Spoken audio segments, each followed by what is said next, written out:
Great, we are live. It is 6:30 p.m. I am hereby calling to order the regular Planning and Preservation Commission meeting, beginning with roll call. Madam Clerk.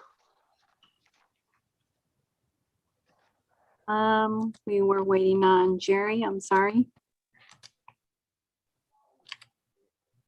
So if you can just go through the roll call for attendance, Michelle. Okay. So it seems that we are not live. We're live. We're live on YouTube. Okay, great. So good evening, Chair and members of the Commission. This is a roll call for the regular meeting of May the 10th, 2021, 6:30 p.m. Chair Joel Fajardo.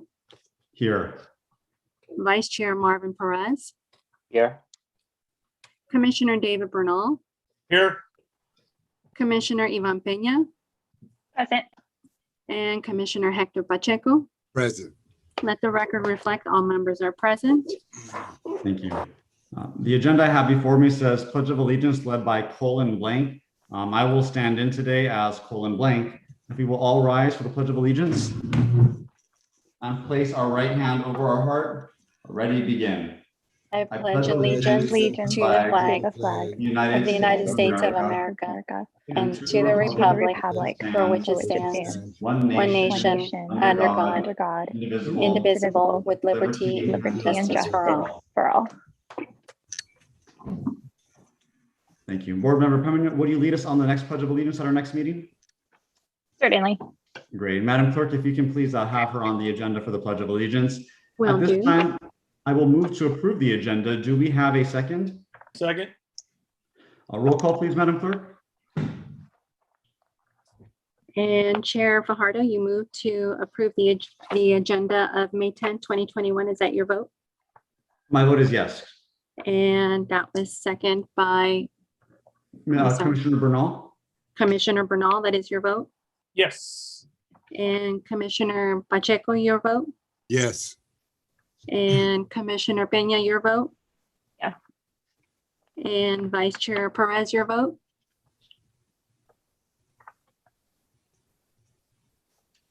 Yes. Yes. All right. That is a vote of yes, Thank 5 yes to approve the agenda. Thank you. The motion has carried. Decorum and order are printed in the agenda. Madam Clerk, do we have any public statements at this time? We do have someone waiting in the wait room. I also did receive by email a written comment for tonight's meeting, and I'm going to go ahead and read the written comment first. This was submitted by Stephen Klenk, who resides at 663 4th Street here in San Fernando. It reads, Honorable members, Chair Joel Fajardo, Vice Chair Marvin Perez, Commissioner David Bernal, Commissioner Ivan Peña, and Commissioner Hector Pacheco. This is regarding the modification to approve Site Plan Review 2018-018, 649 through 655 4th Street in San Fernando, the General Plan Amendment, Zone Change, Variances, and Site Plan Review. Dear Chair Joel Fajardo, on behalf of several San Fernando City homeowners directly impacted by this proposed project, I wish to thank Mr. Victor Peña, the applicant/developer of the proposed project, and the City Planning Department, especially Associate Planner Mr. Gerardo Marquez, for their outstanding effort in this matter. By working closely with these homeowners identified below, they help to create a viable win-win design that provides ready access to and full utilization of the project's industrial space while remaining sensitive to and protective of the residential community that abuts the proposed project. In a world that is increasingly contentious and adversarial, regardless the issue, it was a pleasant surprise to find individuals so willing to listen to one another, so willing to work with one another, to achieve an end that was in the best interest of all involved. On behalf and aforementioned homeowners, we would encourage approval of the proposed modification to the approved Site Plan Review 2018-018. Respectfully, Stephen Klenk, for the property owners of Robert and Isela Escajeda at 659 4th Street, Stephen and Carol Klenk at 663 4th Street, Abraham and Gretchen Guerrero at 671 4th Street, and Agustin and Aaron Ballesteros at 420 Griswold. Thank you. And I have someone in the waiting room. So let's see. Caller with the last 4 digits of 3327. If you can please identify yourself for the record. Julie Cuellar. And Ms. Cuellar, you have 3 minutes. Okay, it's my time right now. Okay, Yes, ma'am. so ready? Yes. Okay, good afternoon, Chair, Commissioners. I'm commenting on the item, the 7th item on the agenda regarding the desired qualities of the next Director of Community Development Department. It seems that some council members would like a Latina that resides in San Fernando.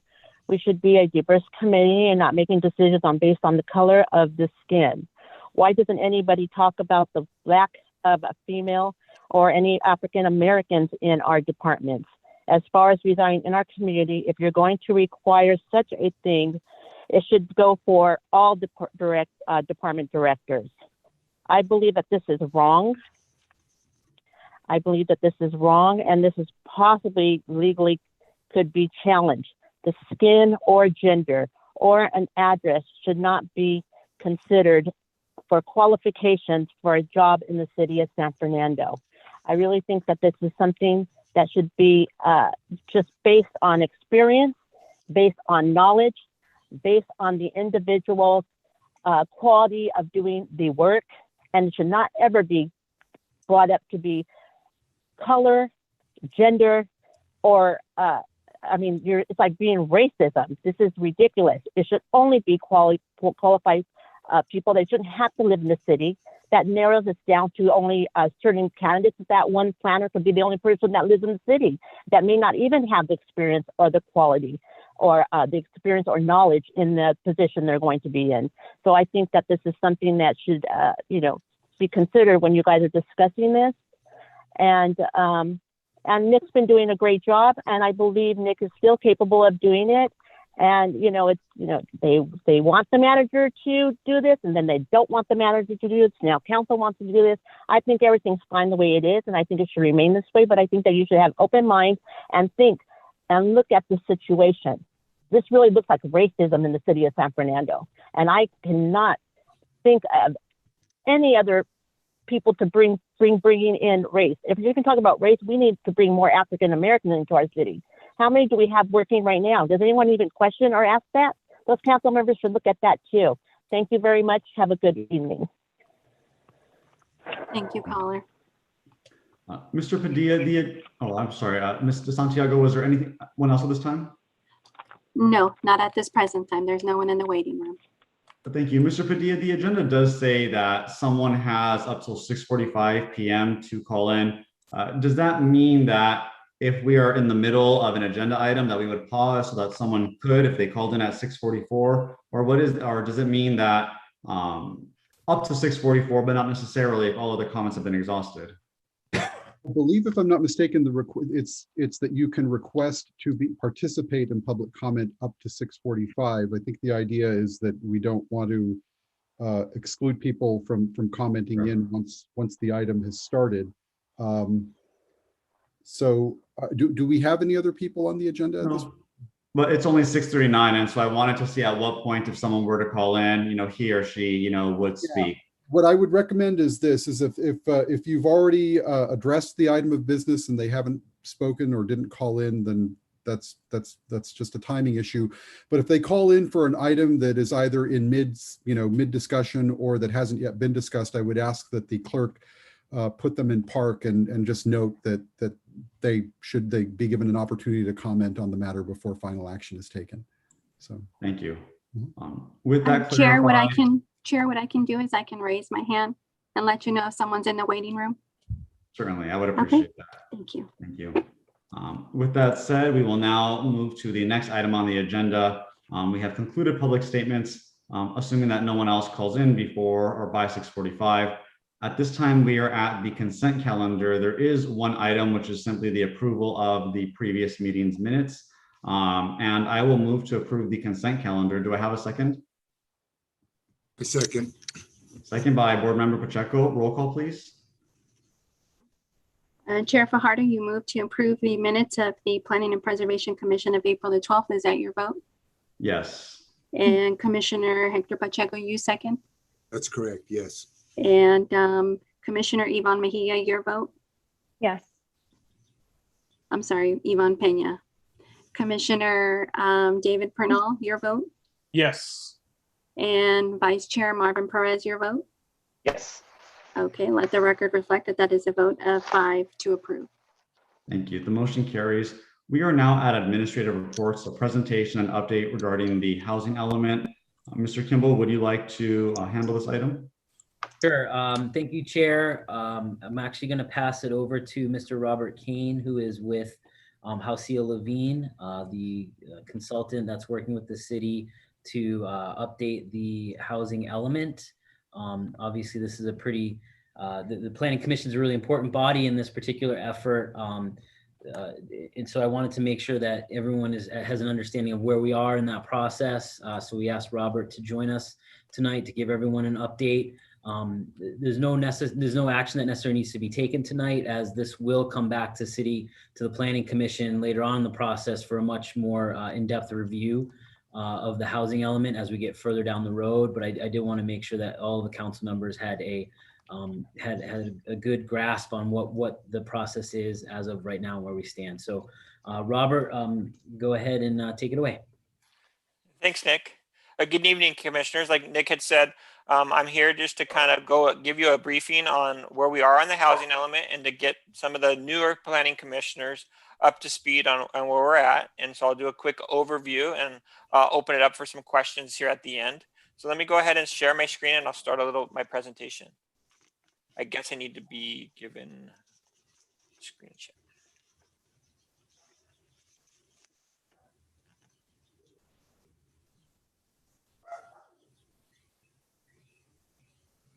It'd be okay, Robert, to share now. Okay, that's great. Okay, so let's just get right into this. So.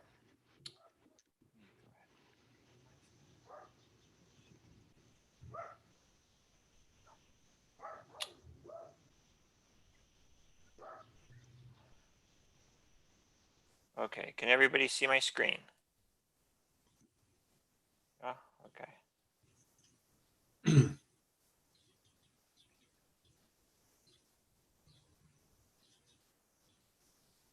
Okay, so what we're here to talk about tonight is the housing element update. I'm going to give you a little overview of the process and where we're at this point.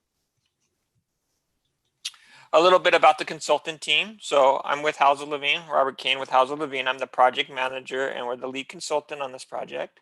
We're joined by Veronica Tam Associates. Veronica is one of the preeminent housing element experts in the state of California. She's our senior consultant on this project. And then we have Rincon environmental firm. They'll be working on the public safety element, the environmental justice aspect, and also the CEQA, so the environmental documentation that needs to go along with the housing element update. So let's just talk a little bit about what the housing element is in its relationship to the general plan. Every city, as you know, every city in the state of California has to have a general plan. And the general plan has to address key topics within the community. And these are called elements that cover things such as housing and transportation and services like infrastructure.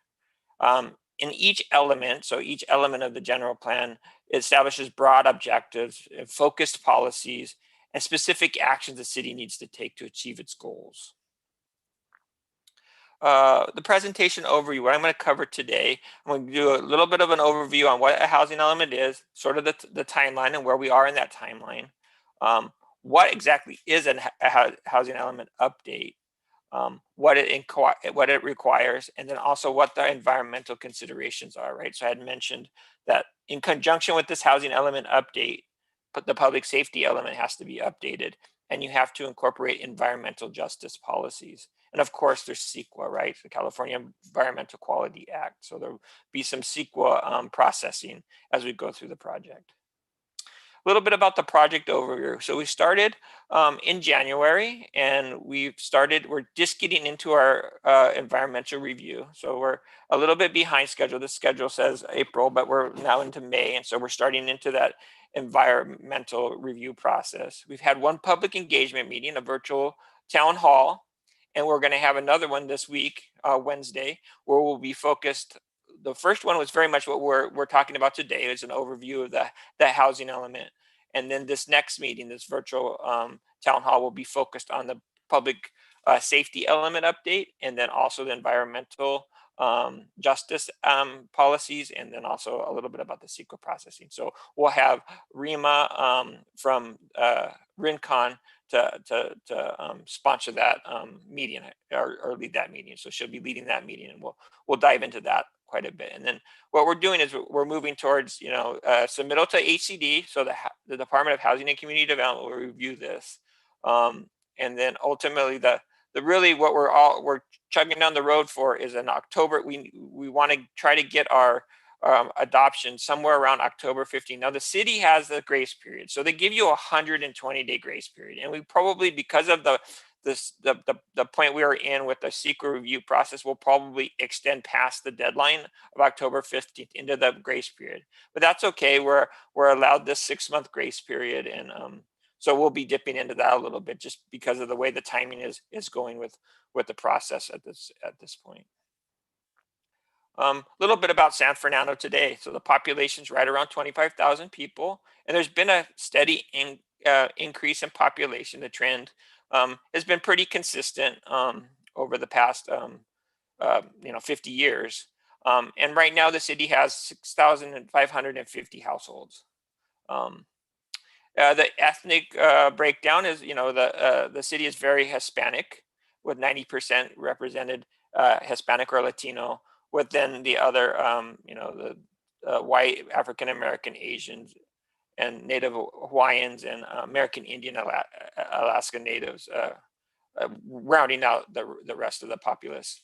And the city is very much, predominantly married couples and families, but a big portion also are single parents, and that's one of the aspects of the housing element does address single parent households. A little bit about the income, and then we'll dive into this a little bit deeper here in a second. But income categories are very important because we're looking at providing housing. So the housing element provides opportunities for development of housing at all income levels, right? So that's why we kind of present this at the beginning. This is sort of the income category, the breakdown in the city San Fernando, and what will be required as far as meeting your RHNA obligation. And we'll go into that here in a second, what the RHNA obligation is. So what is a housing element? Again, it's one of 7 elements of the general plan, and it provides an assessment of the city's housing needs and how best to accommodate the housing needs of the existing city and future residents, And it sets goals and objectives and policies for housing, and identifies housing conditions and needs within the community. And that's, it's very much a socioeconomic study to, profile the city, and then what are the needs, right, to represent all segments of the community. And it must be updated every 8 years. In Los Angeles, the deadline, like I mentioned earlier, is October 15th of this year. But again, San Fernando has this 120-day grace period, which we are looking at. We're trending toward having to use that grace period to complete the adoption. And again, I had mentioned this before, but the state has to review this for compliance, right? So it'll go up to the State Department of Housing and Community Development, HCD, for certification. What are the requirements? So accommodate projected housing demand as mandated by state RHNA. So RHNA is the Regional Housing Needs Allocation, right? So what every city in California has to do their fair share. So SCAG, the MPO, the agency that has been assigned to distribute the housing need across the region, assigned San Fernando and every city in the SCAG region with an RHNA number, and we'll talk about that a little bit. But one of the key focuses is to increase housing production to meet the demand, the future demand, preserve existing affordable housing, because that's very important. You have affordable housing, you want to retain that.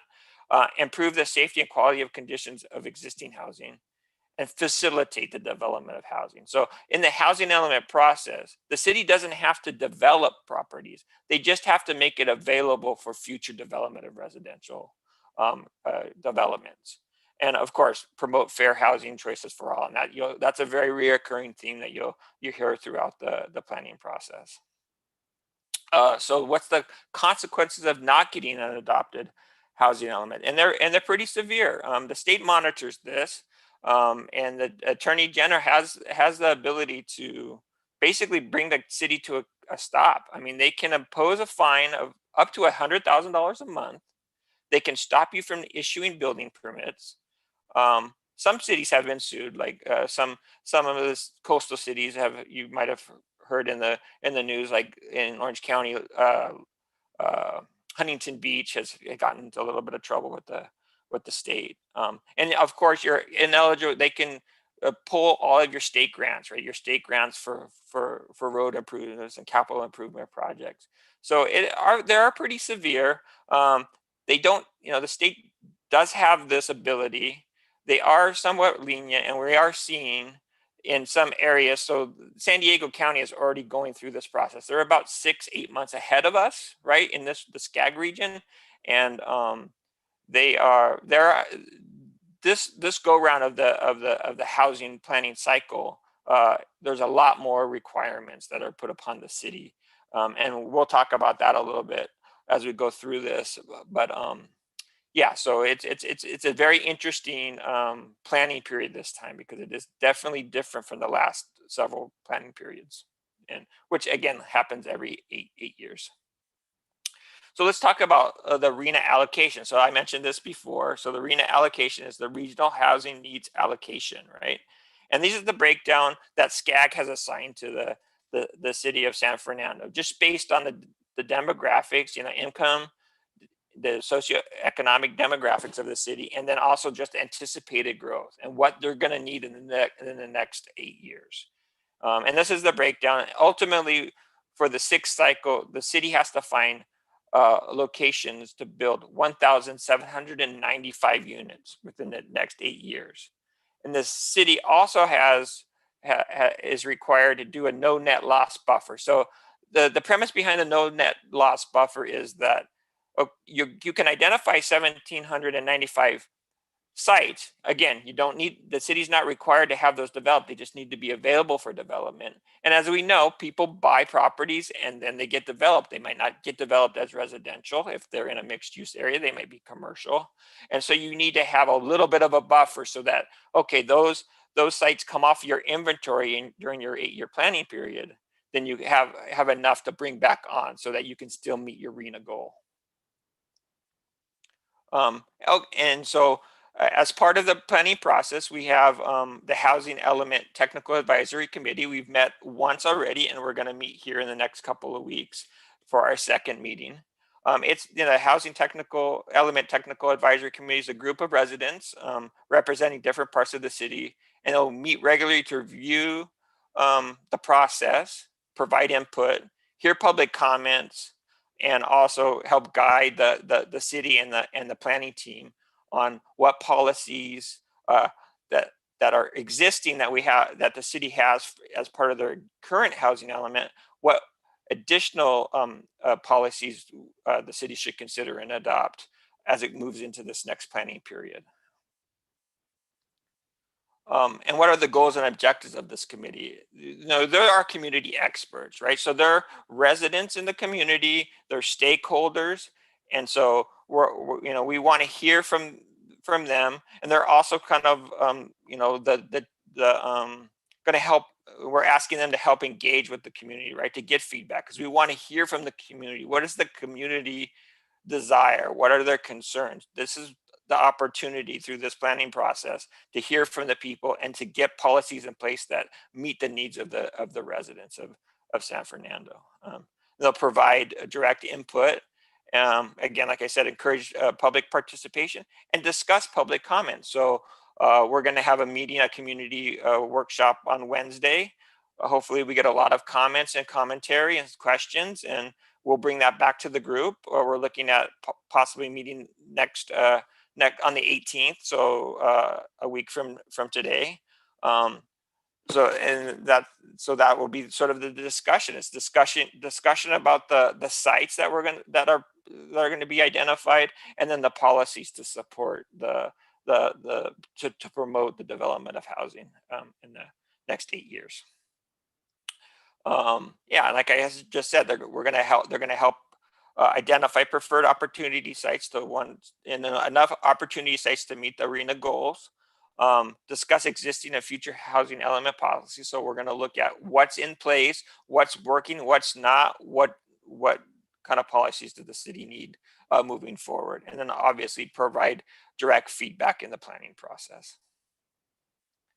So let's talk about the ARENA opportunity sites, right? That's the big deal, right? That's the big key, right? So we have to find sites that are available for residential development. And the city of San Fernando is a fairly compact city. As you know, it's only like 2.5 square miles. Let me go back to here, right? And it's two square miles and about 2,200. We need about 2,200 units in the planning period. So that's quite a bit for the compactness of the city. You know, and how do you go about this? Like, I mean, the city is built out. It's been around. And you can see here, I mean, this slide here is showing the building footprint, right? So it looks like every property is predominantly developed, right? There's not a lot of undeveloped property. So where are those opportunities to bring on housing in this planning cycle? And that's the challenge, right? And that's one of our first tasks, right? And we look at the existing zoning, right? Because what parts of the city are already available for residential development, right? So on this map, it's the yellow and oranges, and then the green areas are those specific plan areas that are mixed use that allows for some residential. So these are the areas that we're focusing on. And we were told, the city's desire, we've been informed that the city's desire is to keep all of the industrial property as industrial. It's a very important facet of the community. So we've been looking at where can we bring on additional housing in the existing residential areas. That's the primary focus at this point. And again, like we were looking at the multifamily areas, which are the orange areas, and the specific plan mixed use areas along the corridors, which are good locations for some of the lower income opportunity sites, because then they have access to amenities like transit and access to healthy food and parks and open space. So that's very important when we're analyzing is the amenities that are available to all residents, but housing being located where it's within walkable distance to amenities is a very important aspect in the planning process. And of course, there's the commercial areas. So we're going to look at the commercial areas for opportunities there. So some of the specific plan areas are mixed use and have some commercial, but you always look at underutilized commercial. We know, like with COVID over the past year, it's very much changed the way that commercial businesses are operated. And that might actually change for the long haul, or we might go back to business as usual. But it's something that at this point is a unique kind of timing that we want to investigate this to see if there's underperforming commercial that could be converted to residential if it makes sense. I mean, so that's part of the process, right? Looking at underutilized properties that maybe are ready or prime for redevelopment. Another aspect of this go around, and what San Fernando does a very good job in doing is accessory dwelling units, right? So these are what they used to call granny flats or small extra dwelling units, right? So the state passed laws a couple years back that allows every residential property, single family areas, to have an additional unit. That could be a detached unit in the backyard. It can be an attached unit over the garage. At this point, also, you can actually convert a garage into an accessory dwelling unit. And why this is important is this is an easy way to bring on housing to meet a need. And the city can get credits towards the ARENA, right? So they've been doing such a good job that you're going to get a lot of credits in the 8-year process, I believe we estimated that you'll get credits for close to 800 units, which is a good share of what you need to produce. I think that's the number. It's like 600 or 800. I don't have that at the top of my head, but that's something we're still looking at analyzing. But yeah, this is definitely a aspect of the housing element that's very new, and San Fernando excels at the accessory dwelling unit. So it makes it a lot more straightforward process when we're looking at sites.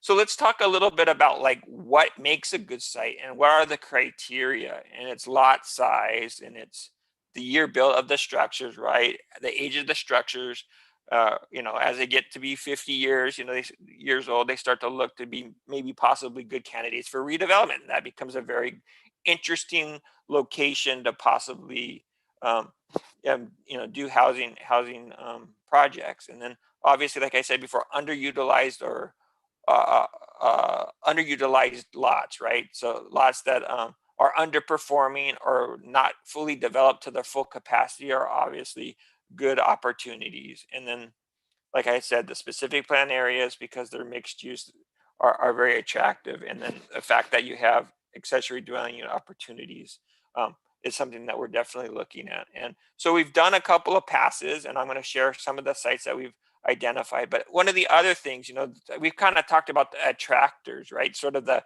features of the properties that will make it a good site. But then there's also the inverse, right? There's safety concerns, right? So there's the natural hazards like flooding and fire risk, seismic activity are something to look at. But also, you know, we look at environmental conditions, not physical hazards, but like access to food, you know, healthy environment, right? And we'll talk about that. And that's something that's related to what they call it the environmental justice. It's right. It's creating healthy environments for all aspects or all income classes as it relates to housing. And this is a picture of some of the housing products throughout the city, and it's, you know, well diverse. You know, there's a lot of different product. You know, newer product, traditional single family, and then we have some higher density stuff like up here in the right hand corner. So it's got a good mix of different housing choices right now. So let's talk about the sites that we've identified. So here in the map. Again, you see the zoning as the base layer, and then these purple outlines are these properties that we've identified as being potential good sites, right? So you can see that they're located along the corridors in the residential areas right now. We even have one up here in the corner you'll see, and that's you'll recognize that as the swap meet site, and that's an industrial property. And that was an initial one that we looked at because it's a big, nice site that can accommodate a lot of units. But again, it was an industrial, and obviously it's the swap meet site, which is an important amenity in the community. We've heard that from quite a few people. So it's not really one that we're considering now. It's still in the list, but it's not one of the prime candidates because of that. It's an amenity that the community we're hearing wants to preserve it if at all possible, which we think it shouldn't be a problem. So yeah, so these are the sites. So these are these orange parcels are the sites that we're looking at. Again, we have a couple of sites that are the industrial that will probably fall away. Those are those ones to the, you know, to the north east, I guess it'd be considered right there. But again, looking at these different residential zones, you know, there's some single family sites and multifamily, and even some mixed residential sites that we've identified as opportunities to bring on additional units. And of course, there are the non-residential sites, some commercial areas and some public facility areas are also properties that have that potential because they're typically underutilized. And we found some properties here in the city. I shouldn't say typically underutilized, but we found some properties that are zoned public facilities that are considered underutilized that might be an opportunity for redevelopment and good locations for housing. And again, and I had talked about this before, but you have specific plans, and there's a lot of flexibility there because the specific plans have the opportunity for varying uses, right? And they're very amenities rich, and you have great transportation, and we'll see a map here in a second. So these properties are definitely ones that we're looking at. We've been working with staff, and these specific plans will need an overlay to allow for higher density residential. And so that's something that we're looking at also as being an opportunity area.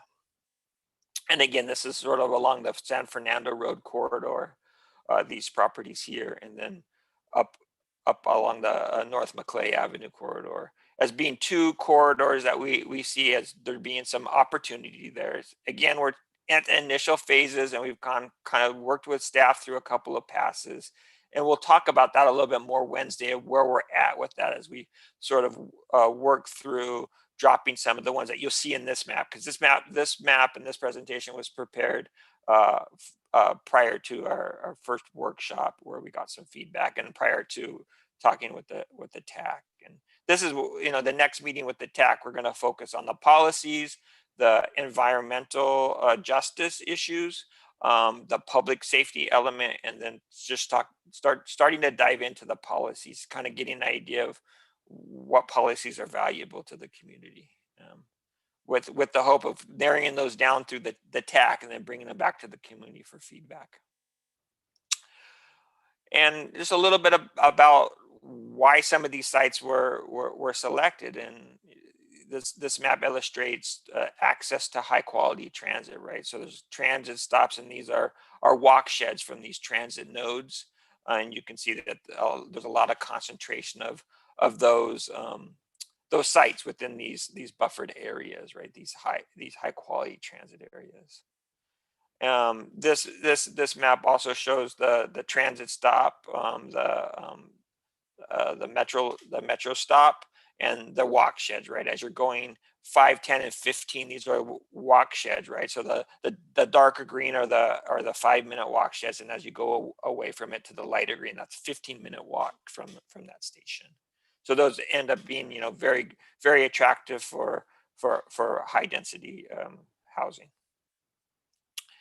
And this basically right here shows your fifth cycle site, right? So the last time we went through this, your current housing element is what they call the fifth cycle, and we're moving into the sixth cycle. So the fifth cycle sites are the blue outlined parcels here, and then the orange ones are the new sites that we've identified. Now you can use fifth cycle sites, but there are particular criteria to keep those in the inventory. The first question that's asked, why didn't these develop? You identify these opportunity sites, they didn't develop, why are they still a good site, right? And so there's additional criteria. If you want to keep these on, you have to have justification, and they're a little bit more stringent on what can be developed on those properties, because they weren't successful the first go around. You need to justify why. Things might have changed, circumstances have changed, making these sites viable sites. So that sort of encompasses the full inventory of where we're at right now for the opportunity site. So when we looked at the map initially, when I showed the map, it didn't seem like there was opportunities, but now, with this illustration, you can see that there are opportunities, and we just need to work through those opportunities. And of course, like I'd mentioned before, as part of the housing element update, where the city is required to update its public safety element. And of course, with any element update, anytime you're doing any land use changes, CEQA analysis needs to be completed to assess the impacts of those changes. So, like I'd said, the safety element will be the topic that will be discussed here on Wednesday in depth, in talking about climate change hazards and identifying evacuation routes and other additional, hazard mapping, like seismic's an issue. Evacuation, of course, is an issue with the city, but you're going to talk about air quality and just basically safety related issues that affect not just housing, but just the general operation of the city. And then, of course, this go around, there's a new state bill, Bill 1000, that was adopted in 2016 that requires environmental justice policies be adopted. Some cities actually do this as a separate element, call it, an environmental justice element, but a lot of cities just incorporate environmental justice policies all throughout their general plan, so every element. So because a lot of environmental justice is around habitation, it's tied very closely with the housing element update. And environmental justice basically is right there. The definition is the fair treatment and meaningful involvement of all people, regardless of race, color, national origin, or income, respect to the development, implementation, and enforcement of environmental laws, regulations, and policies. And Rima, our consultant on the team with Rincon, will be talking about what that actually means. So in the meeting here on Wednesday, she'll talk about why environmental justice is so important, the background of why there are these requirements. And then after that meeting, we're going to bring it back to the TAC, and we're going to start to talk about this and start to get some guidance about where we need to go, where the city what the city needs to address. So this is just as important as finding the sites is the social policies, the housing policies. And and then just talking about incorporating this, right, in identifying, and this will be covered in more detail, but these disadvantaged communities and how different indicators in the environment affect the quality of life, pollution and health and access to healthy food. So we'll be talking about that more and more. But I just wanted to kind of introduce this, as this is a very important aspect of the planning process as it relates to the adoption of a housing element update. And a little bit about CEQA. So CEQA is a process. We're still determining what our project is. So in terms of CEQA for the housing element, the project are the sites. We identify the sites. That's how you're going to assess impacts, right? You're changing land uses on sites. It's going to bring in more residents, so the population, and then more trips. So then there's traffic. And so there's a lot of environmental concerns that need to be addressed and mitigated. So that's what the CEQA process involves, is right, assessing those and then finding alternatives or mitigation measures, and also policies. So again, this is another process that the city's residents are going to be involved. We'll be able to comment on this and help to guide what kind of implementation programs are associated with the housing element, the public safety element, and then what's addressed and mitigated in the environmental documentation. So the next steps, like I had mentioned, we're going to have another community meeting, a public meeting on the 12th. And then we're anticipating, I need to circle back with the TAC and have a meeting, hopefully on the 18th, to talk about what we heard on the 12th. So that will be coming. I'll be sending that out to the TAC here this evening or early tomorrow to see if we can convene on the 18th or that following week. But we want to convene right after this meeting so that it's fresh in our minds what we hear from the meeting. We're hoping to have a really good turnout. We sent out a mailer to every single citizen and business owner in the city through the mail. So we're hoping to get a good feedback, because that's essential to the quality and the success of these programs, is to get the public, the public's voice involved, right, and get that public participation. And this is the flyer that we sent out, and we'll have it on Facebook Live, and of course it'll be Zoom. You can submit, the residents can submit questions by email, or they can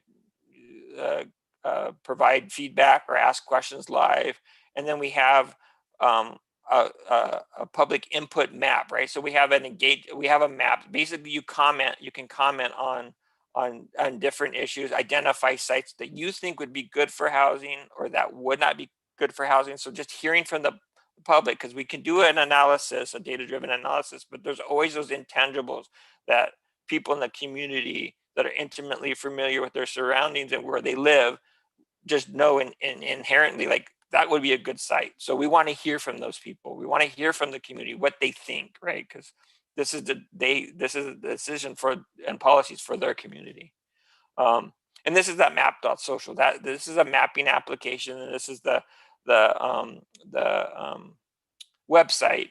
And you basically log in, and you can you'll see the sites that we have preliminarily, right? And you can upvote them, you can downvote them, you can drop an icon, the little blue house symbol, like this is a good location for housing, or this is a bad location. And then the tool also will be able to comment on public safety and environmental justice concerns. As we bring those topics into the discussion, that's where those will be used more. And so we've used this in a couple of communities, and we've gotten a lot of success, a lot of feedback. I mean, I think we had one map that was posted for 3 weeks, and we got over 850 comments. So we're hoping that we can get a lot of feedback from the community, and and we want to hear from the community. Like, is this a good way of providing feedback, or is there other ways that we need to provide vehicles for the community's voices to be heard? And this is just a little bit about like what I was saying is like you can drop the pin, and then you can actually write a description of why you think this is a good location. Even upload a picture. If you say like, I think that this type of development would look good here. If you had a picture of that like on your phone, you could access this on your phone and make that comment and upload that picture, or and do it also from any browser or desktop, computer. And that's it. Did anybody have any quick questions? I'm happy to answer any questions. Great. In full disclosure, I do want to let my fellow board members know that I am also on the Technical Advisory Committee. And I have a question. So will this continue to come back to the Planning Commission? Will it always be a receive and file, or once the work of the TAC has concluded, will there be additional feedback requested of the Planning Commission? Absolutely. This comes to the Planning Commission before it goes to the City Council. So we're definitely bringing this back to the City Council. The Planning Commission. So you'll see it for sure one more time, and that's at the discretion of the city and the TAC. If we want to bring it back to the Planning Commission, I would suggest one more, bringing this back for another briefing session with the Planning Commission, just to get them up to speed. Once we kind of go through a couple more sessions with the TAC. And we have a community outreach meeting, then what we're hearing, we want to come back and bring the Planning Commission up to speed for sure. Great. And one of the things that I wanted to let my board members know is that I feel that one bit of context that is missing is that the state has given us a very onerous number of units to have built in the city of San Fernando over the next 8 years. And so, while we are looking at this, I mean, I, as I'm sure everyone else does on here, always, recommends following laws and following rules. But we can't help but remember that this has been placed on the city with unrealistic expectations. One of the things that I did mention previously, with the TAC, and I'll say again, is that I believe that thus far of what I've studied, the most challenging aspect to accept with regards to this proposed plan is rezoning the swap meet for housing. Now, interestingly enough, I actually think that it is potentially a phenomenal site for housing. But if the property owners of that site do want to convert it to housing, it would be a disaster for them to use our minimum building standards, minimum requirements, and the city lose out on one of its biggest single sources of revenue. If they would like to convert that into housing, which I would love to see a mixed use concept, I would like to do it in conjunction with full community participation, full city council deliberation, so that we know they are bringing the best elements possible. I think that the swap meet, would appear to be the lowest hanging fruit, since it's, the largest vacant lot from what I know in the city, or at least one that doesn't have plans yet to be converted into anything. And so those are some of the comments that I made. Some of the other comments that came up in the TAC were related to the lack of parking in the city and how overdevelopment has made parking a challenge in many neighborhoods throughout the city. Well, we were not sure if this counted as an environmental justice issue. The preliminary feedback from staff seemed to be that it might not fall into that category, but it was discussed amongst the members that it could potentially fall into a different category. And one of the ideas that I recommended, it is a bit novel, but if we need to find creative ways to meet these numbers that are still potentially challengeable, is to not just look at mixed use commercial, but consider what mixed use could look like in a civic center. Look at some of the city buildings where we could potentially have, civic center at the bottom, housing on top. And perhaps you don't see a lot of cities that have done that, but that doesn't mean that San Fernando can't be a pioneer in that venture. I think that if we have to meet some of these really challenging numbers, we obviously want to be realistic. We want to have these at sites where it could actually be built, but we also need to be a little bit creative. And so those were some of the recommendations. Those are some of the discussion points that we've had. Obviously, we are still early in the process, and I'm sure that there will be a lot more or many more fruitful ideas that come before us. And so I'm looking forward to hearing what this committee has to say. And I will begin with questions or comments from board member Pena. Hi, everyone. So I did have a couple of questions, and obviously feel free, I should defer my questions for the community meeting on Wednesday. I can definitely do that as well. So in terms of the 1795, I wanted to clarify, is it 1795 incremental from the fifth cycle or in totality? My understanding has always been in totality, not an incremental number, but I wanted to confirm that. You're on mute. Yeah, sorry about that. I'm like, am I on mute? I couldn't see everyone. It's me. It's me. Sorry. Yeah, you're right. So we have to plan for, in this planning period, the sixth cycle, the next 8 years, we need to identify opportunity sites to bring on this number at the minimum, 1,795.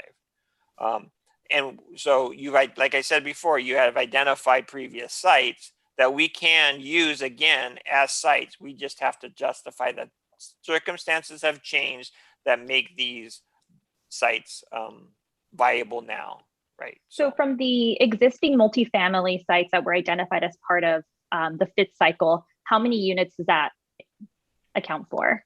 Well, those are the previous cycle, so those won't count for anything if they've been developed, right? So there is a provision in the code so that if anything, I believe it's up to January June 30th of 2020.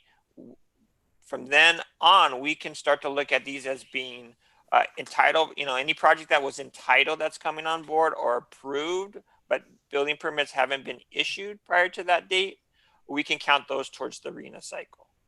So we're looking at those also. But if they were built in the previous, that was meeting your prior goal. Again, the city is not required to develop or facilitate. They just need to facilitate. Yeah, just make the sites available to do it. Develop the development community, and the city can. And cities do.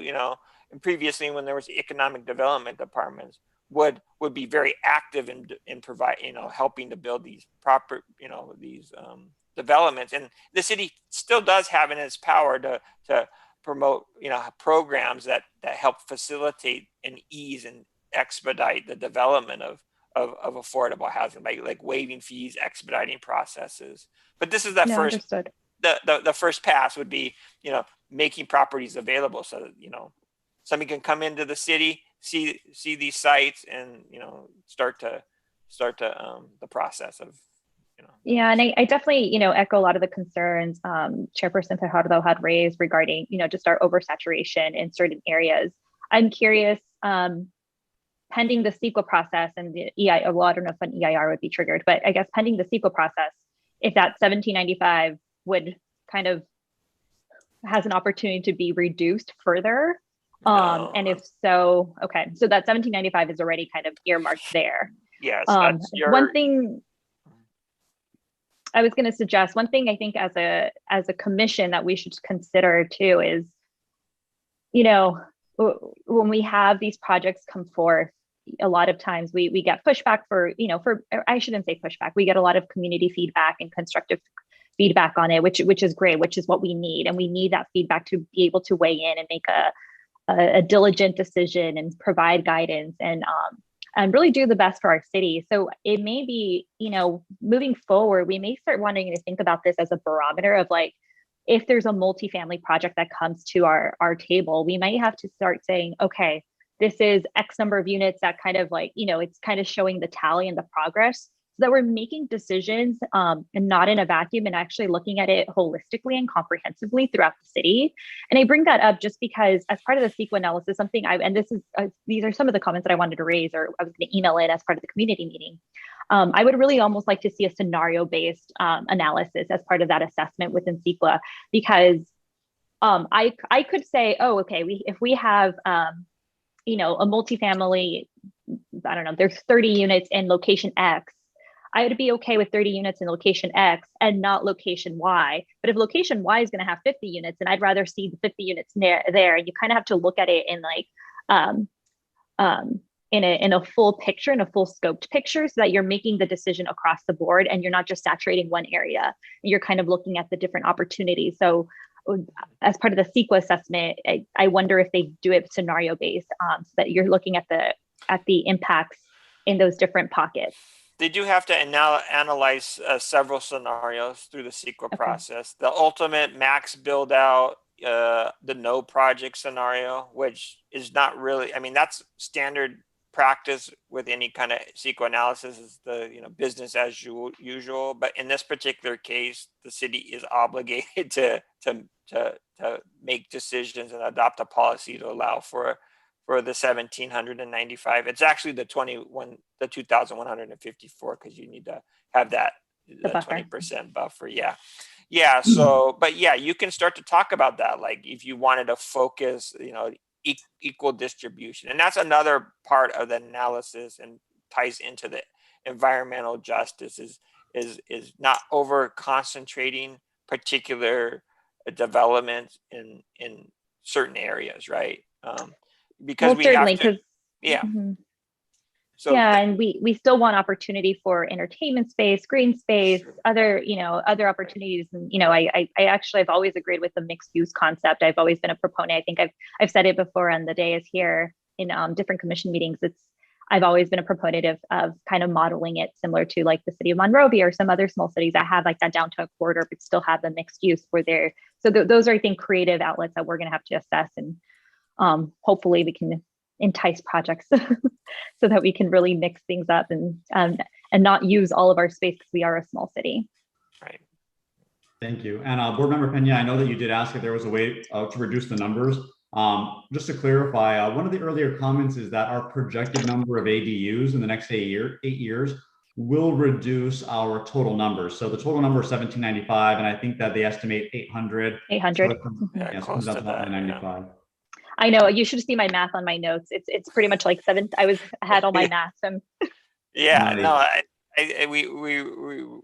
when we first started looking and working with staff and finding out what the success rate was on that, we were very impressed. Like, I mean, for the this is a built out community, and it's in a relatively compact community, but that much, and you have, like you said, that number is a pretty big number, but you're gonna capture a lot of that with those ADUs. So I guess that's promising. Do we have a limit as to the amount of ADUs that would be credited towards our? Yes, yeah.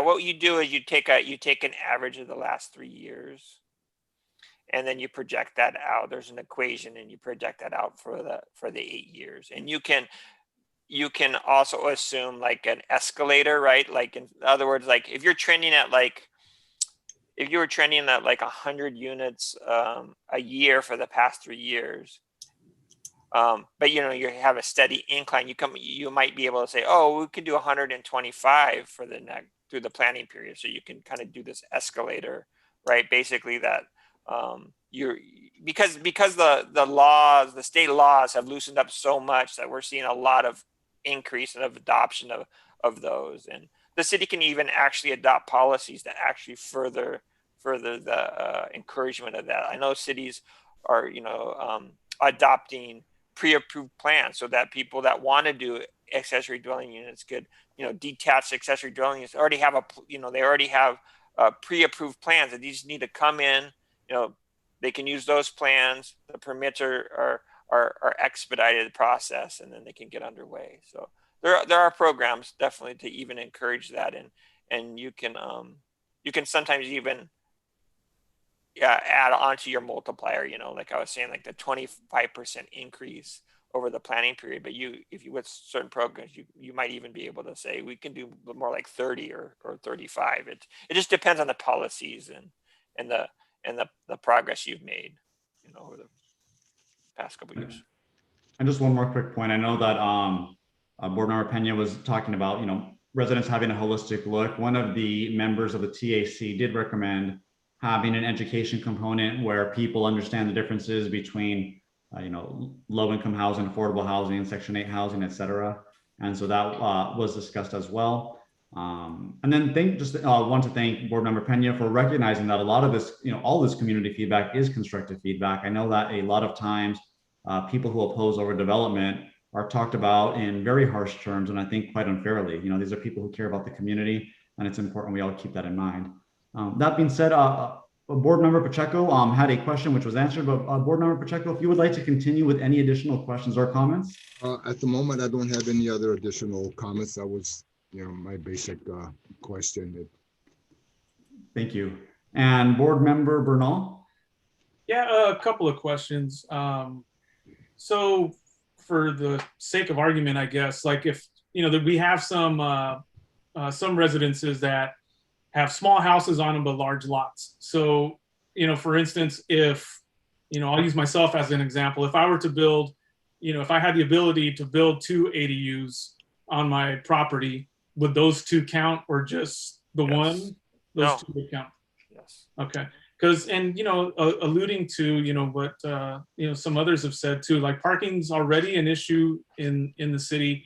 And, like now that landlords don't necessarily have to provide parking for their tenants with these ADUs, I think it's just going to get like progressively worse. So I don't think that, and I'm not saying we are, but I don't think we want to necessarily use the ADU as the silver bullet. If we start, now that there's setback restrictions have been almost erased, where you can basically build all the way to your property line. I think there's going to be at some point, maybe after, COVID and stuff, I think a lot of these things are going to get built. But to, overbuild ADUs actually is probably not the best idea either. The thing with multifamily housing, at least there is a plan for parking. So we got to really be kind of careful as far as like what we're trying to push, I guess, as far as recommendations for housing, because at some point we saw the map that you put up, right? Like there's no more really buildable space in the city of San Fernando, and we don't want to lose green space, because we start bringing people in, those people are going to have kids if they don't already, and those kids are going to have, no green space to occupy. So we definitely want to be careful with that stuff too. But now, is there, pardon me if somebody asked this already, but is there a minimum size to an ADU to be counted as a living unit? Yeah, so I think 600 square feet would be the smallest unit. I think that's considered a junior ADU. It might even be in some communities as low as 400 square feet, but I think the industry standard is 600 square feet. Okay. I'm sorry, just to clarify, for junior ADUs, the maximum square footage per state law is 500 square feet. Minimum. And that would have to be located within the existing footprint of the primary dwelling unit. So that's the maximum, right? For a junior ADU, yeah, yes. For a junior ADU. And that's usually incorporated like as a conversion inside of an existing footprint of an existing building. That's correct. For an ADU, it's junior. Yeah, and for a regular ADU, given that there's a lot of caveats that go along with that, given that, let's say, for an example, you have a built-out lot and you want to build an ADU, but once you build that ADU, you'd be exceeding lot coverage. I believe the maximum you can go on that would be 800 square feet, and that would allow you to effectively exceed your lot coverage. And that would be the maximum, but I know that we're in the process of adopting a new ordinance for accessory dwelling units, and those numbers are still being, put together, but I think what we're aiming for is 1,000 square foot maximum. Okay, I think that was pretty much it. Thank you, Chair. Thank you. Vice Chair Perez? Yes, hi, can you hear me? Sure. Yes. Perfect. Okay, so I do have some questions. I think my questions are more procedural, just so I understand, but I'll start with this one. That housing count, the 6,550, how recent is this number? And how was that the process of counting those? Just so I understand the process. What number are you talking about? You said 6,000? 550, it's on page. Was it the number of households you're referring to, Marvin? Correct, yes, correct. This one. Yeah, the 6,550, how recent is this number? 2020. Oh, they are from 2020, so it Yeah, matches the census. Okay, so if we do a recent count, do you think that number will increase significantly, or it hasn't been that much growth that you can see or forecast? Yeah, I mean, there has been a steady tick of, but yeah, it's sort of leveled off since, what about 1980? A little further back. Yeah, I don't have a vertical. I don't have the time, so 70. About 80, yeah. So, I guess I'm not clear on exactly what the question was or the comment. I was just trying to figure out on the count, like how is that determined? And not necessarily just for me, but for the community. They see this number, they want to know where the number is coming from. Like, what is it? What are we counting? Single family homes, each individual apartment unit? Yeah, dwelling unit. Apartment building. Yeah, yes, yeah. Yeah, it's a dwelling unit. Okay. Excellent. Okay. Now you also mentioned that the ADUs count towards this RENA requirement, but I don't know how to phrase this question, but see if it makes sense. So if we have a single family home and multiple families live in there, they're renting different portions of the home, does that in any way somehow get census into this count?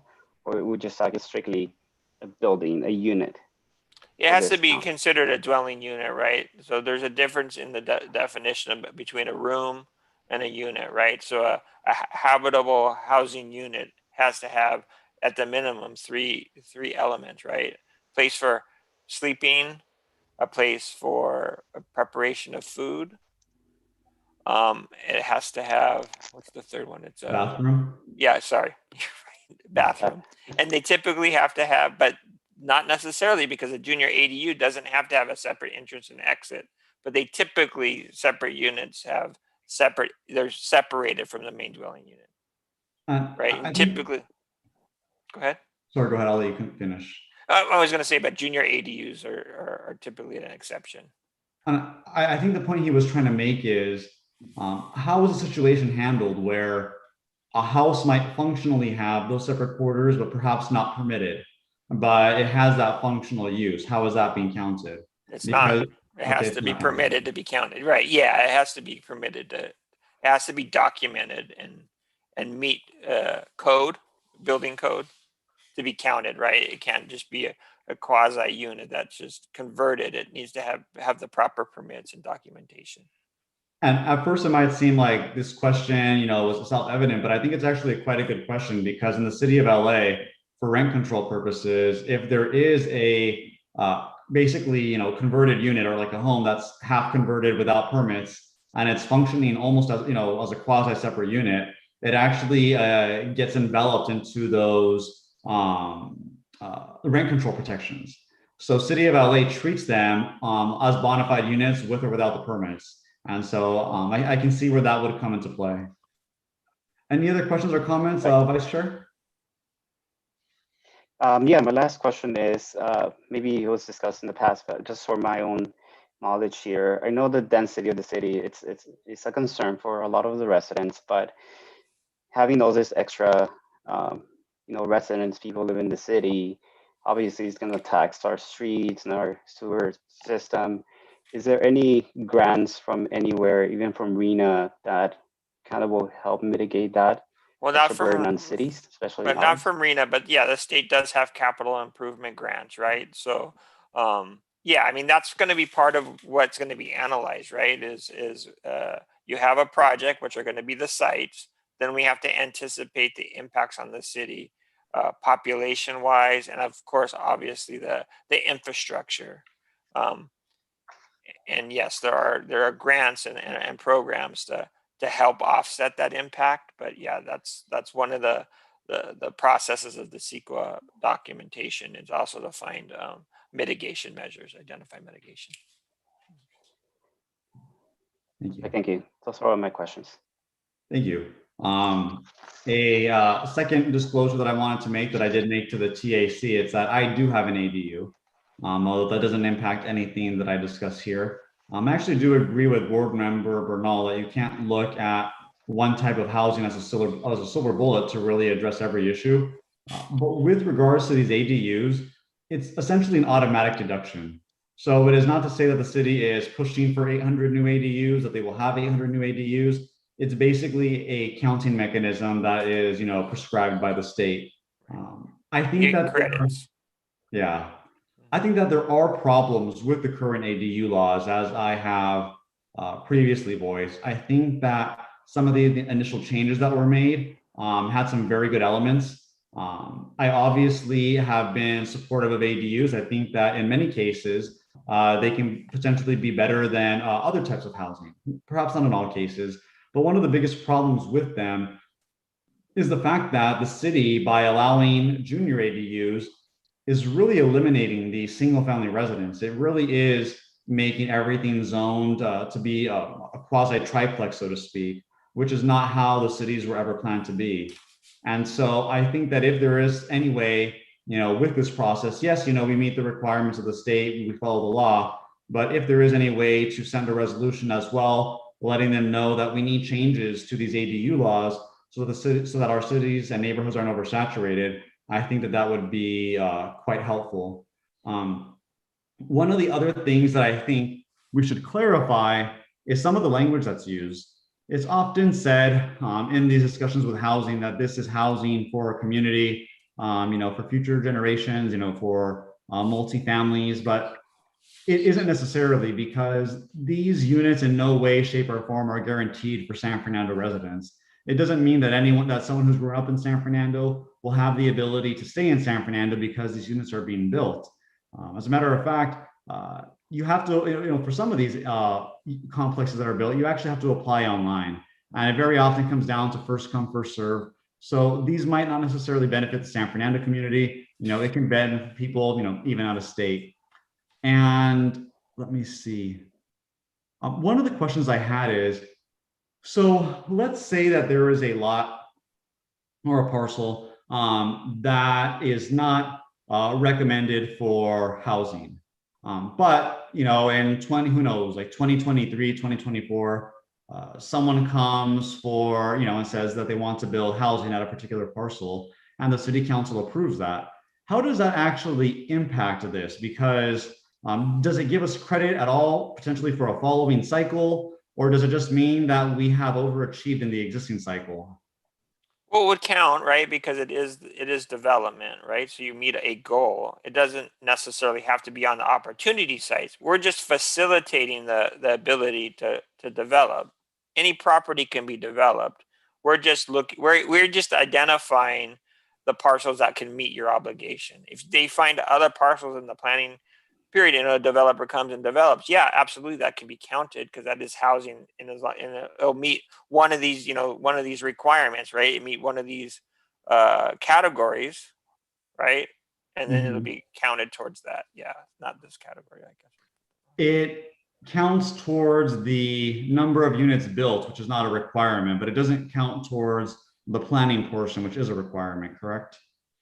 Well, again, we're just identifying sites to accommodate the 2,154. Doesn't mean that those are the only ones that are going to count. It's just like you have to make provisions and policies to accommodate that. If you can accommodate that on properties that we didn't identify, you still get credit for that. It's not excluded. It's just the obligation that the city has is that it just has to plan for that. It doesn't have to make sure it's developed. They just have to make provisions and identify properties that can meet that demand, that allocation goal. Great. And I think in the TAC, there was a discussion of potentially passing this in connection with the negative declaration. I might have misheard. I might have heard that from someone else. Is that part of the plan, or will this definitively go through an environmental review? Yeah, that's something that we're going to talk about, and as we're going through the process, it depends on what we're going to what approach the city needs to take to accommodate the allocation, right? So do we need to do zone changes? Can we already do it within the existing zoning parameters? I think we've already discovered that we have to do something. The city will have to do something like an overlay. So what does that mean to seek? But that's why Rincon is next up in the meeting here on Wednesday, and then our next TAC meeting will be talking about that. So that's where our environmental consultant is going to be there, because this is exactly what we need to start talking about. We've sort of talked about the sites. We're going to still talk about the sites, but we've got to start talking about what are the next steps. What's the CEQA? Got to start introducing the city and the TAC, and educating them on what environmental justice is and how it impacts the policy that we're adopting through this housing element update. So. Great. And then lastly, a number of residents have asked me, who is on the TAC, what qualifies him or her? And I guess the bigger question is, are there any conflicts of interest? And can we as a committee recommend to the city council that they ask but not require the participants of the TAC to disclose if they have any business interests, affiliations, employers, or real property that could financially benefit from the recommendations the TAC is proposing? Well, I guess that question is directed to me. I mean, as far as the composition of the commission, to the extent that it's fully under the control of the council, I mean, I imagine they could prescribe whatever conditions they wanted to for membership. That said, I don't know that there would necessarily, I think it would be unlikely that there would be anything in the nature of a disqualifying conflict of interest in this context, since this is primarily advisory, primarily policy setting. I think it would be more of a concern if it were evaluating a specific development project. It's not to say, there couldn't be some set of facts, but I'm just not entirely sure that they would be that obvious if they are existent at all. Yeah, and I concur with you that it wouldn't be disqualifying, but I think that it would be, it would at least offer transparency to the process. And again, I wouldn't recommend that anyone be thrown off, but I think that it would be helpful to know if anyone has any potential business interests, affiliations, employers, or real property that could benefit. And again, I didn't use the word conflicts of interest because I'm not necessarily saying that it is one. I would be more than happy to sign one. I know that this question has come up by the community members. And so given though that this item is not agendized, I believe that this is a receive and file, if I recall correctly. Let me take a look at this. Recommend, yeah, this is a receive and file. So there isn't necessarily an action item on this. But this is something that I personally will recommend to the council, and whether they take it up or not, it is their prerogative. And that being said, that concludes my questions and comments. Are there any others before we move on to the next agenda item? I see none from the board. Mr. Kane or Mr. Kimball, do you have any closing comments or words of wisdom to share? I think the only thing I had is if there's any additional questions, please email the planning department, and we'll definitely try to address any kind of concerns or questions that the commission has. Sure. And again, we'll be bringing this back to the commission here in a couple weeks, maybe a month or a month and a half after we've kind of worked through the technical advisor committee and gotten a little bit further down in the process. And we've talked about the policies and environmental justice, and have a little more clarity on what's the path for the CEQA processing. Bringing it back to brief the council is definitely something that we'll be doing here once the timing is right. So, well, thank you for your time, Mr. Kane. I hope you have a wonderful evening. You too. Thank you. Thank you. And Mr. Kimball, is there anyone here other than staff who is presenting related to item number 3? I don't believe so. Mr. Marquez, is any? Robert, can you go ahead and stop sharing your screen just so I can see everyone that's participating? Thank you. They're lovely. Yeah, Mr. Marquez, I don't believe unless the applicant is joining us today. I believe tonight's action is just a receive and file anyway. I don't believe any action is needed, but. Okay, I only asked that because Board Member Bernal's item of number 6 somewhat ties into what we just discussed, although housing is only one portion. It's a discussion regarding proposed request and recommendation to the City Council to appropriate funds in the fiscal year 2021 budget to prepare a master plan for the downtown district. Mr. Bernal, did you wish to discuss this now since it thematically overlaps, or did you wish to wait on this item?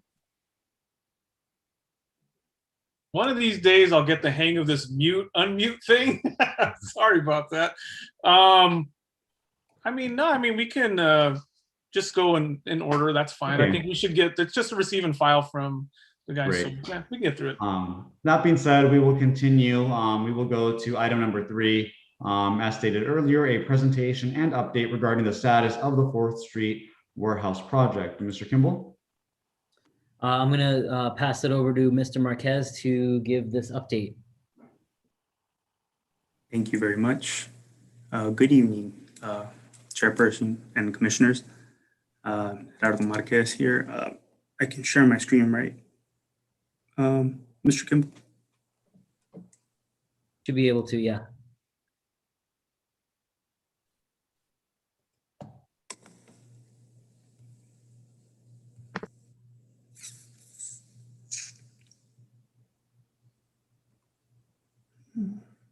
Okay. Can everybody see my screen? Yes.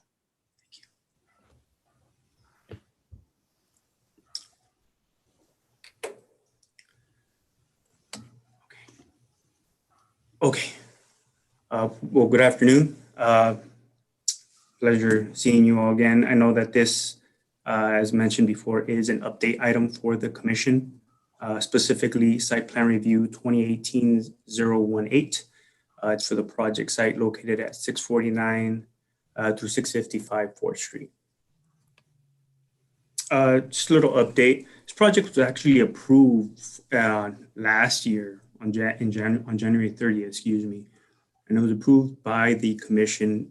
It is a development of a new warehouse property structure. Not only was it the development of the warehouse structure, but it was also a zone change, general plan amendment, and a variance. So I'm going to go over the different components right now. Different levels, different facets to the project, which made it a very interesting project. The first component was an owner-initiated merger of parcels. This is an administrative process, and it was made possible given that the property owner, the applicant, I should say, owned both parcels. With this merger of parcels, it created a new lot of approximately 30,054 square feet, of which 7,908 would be dedicated for public right-of-way purposes, as I'll show you in a moment. They also had the site plan review and the variance component, which was a commission review and approval, which is development of the new industrial building. And the variance specifically was to deviate from the required 20-foot setback to 6 inches. And last but not least, it's the general plan amendment and the zone change. These two entitlements require council approval, and the Planning Commission on January 30th of last year did recommend for approval for these other two entitlements. As you can see here, subject site is within the R1 single family residential zoned area, and it holds a general plan land use designation of low density residential. With that said, the two entitlements, which will go in front of the council, the general plan amendment and the zone change, would effectively change the zoning to M1 limited industrial, and would change the underlying general plan land use designation to industrial. Here's an aerial view of the site. As you can see, there's two parcels here. One is an unimproved lot, and the directly adjacent parcel holds a single family residential. I know that one of the questions that was asked at the last meeting was, what's going to happen to the resident of that, single family dwelling. And the applicant noted that it's actually a relative of his that's just there on site to take care of the property. And a gentleman already has another location where he's going to be relocated to. As you can see here, the subject property butts out to Jesse Street, which provides only a one-way access from Jesse Street to 4th Street. And I'll show some street views right now. As you can see here on the top left, that is the existing single-family residence, which will be done away with once this, if and when this project gets approved by City Council. As you can see here in the top right, we have the one-way street. This is a photo taken off of 4th Street. The bottom left, you'll see the unimproved adjacent parcel of land. And on the bottom right, you'll see a view from Jesse Street.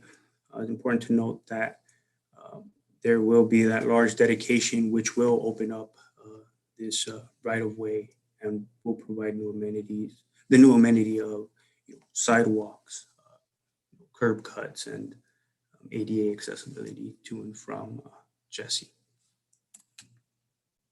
As you can see here, this is the originally approved site plan. As you can see here, the subject site provides 2 access points, one off of Jesse Street and the other off of 4th Street.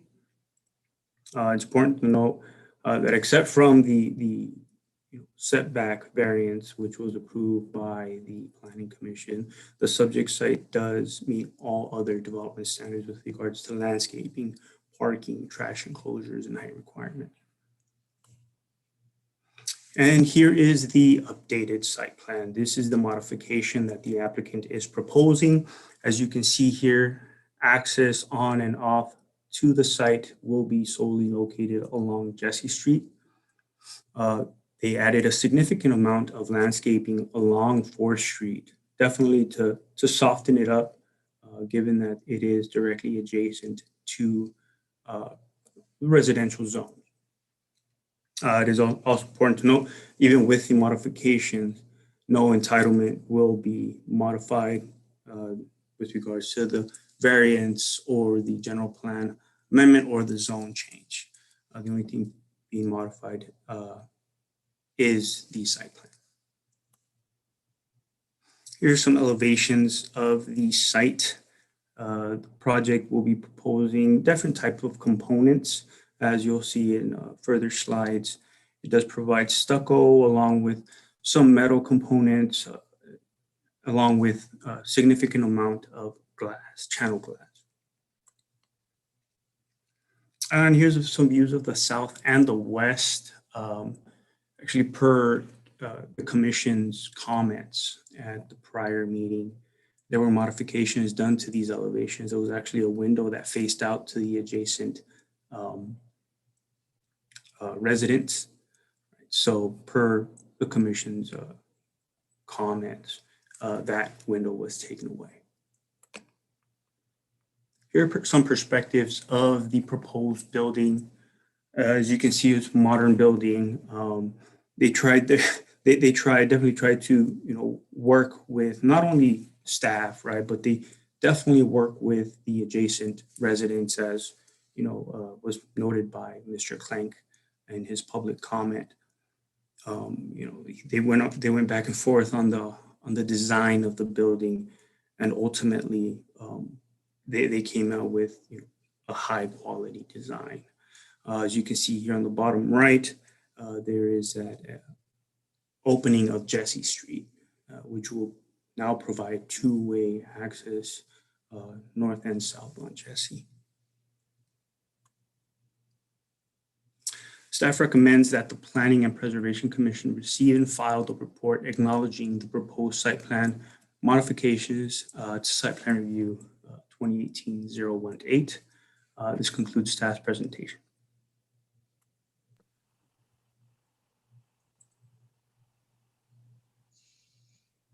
Just as a reminder, this is a receive and file item. At this time, we are not making motions. However, the commission still has the ability to discuss this and ask any questions.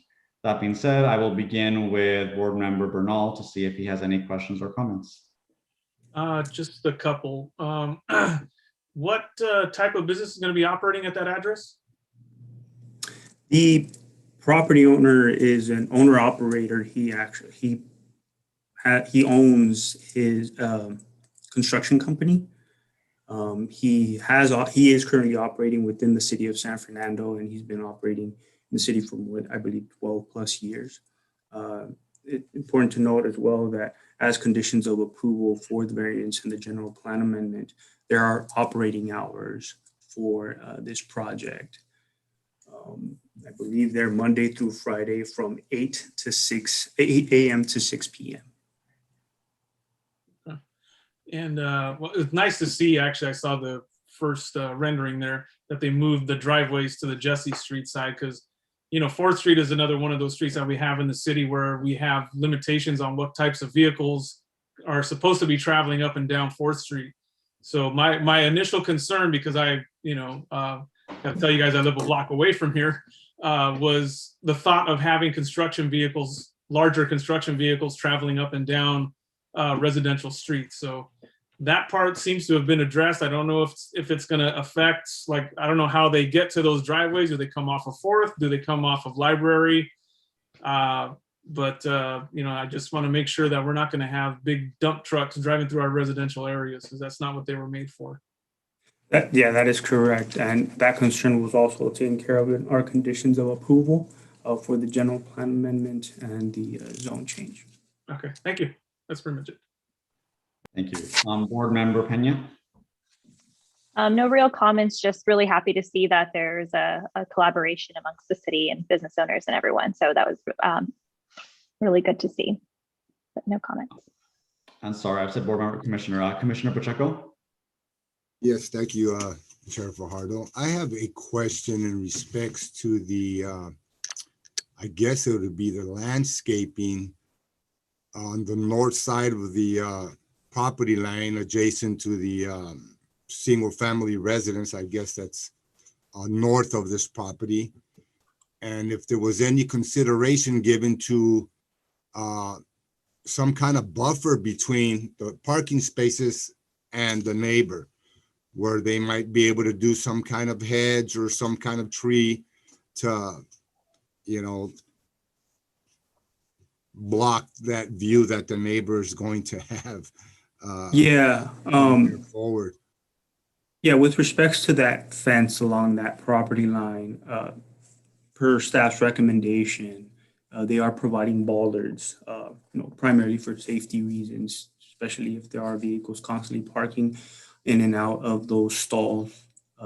Definitely protective bollards to not only protect you know, the resident, but also the fencing that's going to be there. I believe they are proposing a 6-foot tall fence, decorative, you know, decorative fence. And they do have the option of going through a special fence permit, right? And they would be submitting that to the planning department.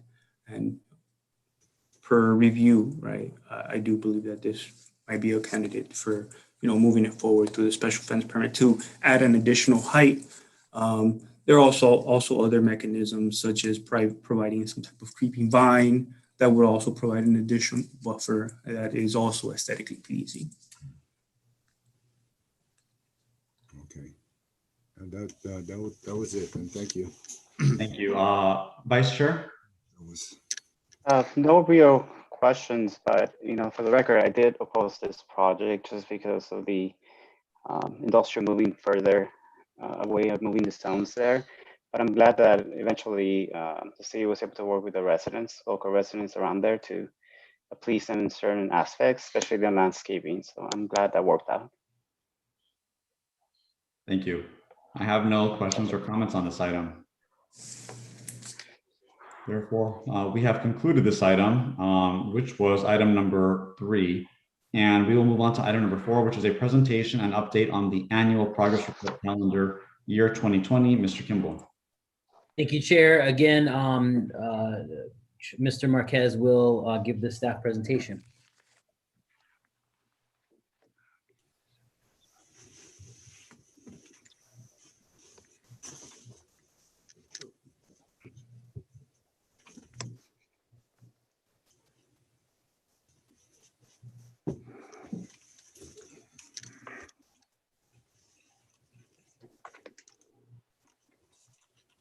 Okay.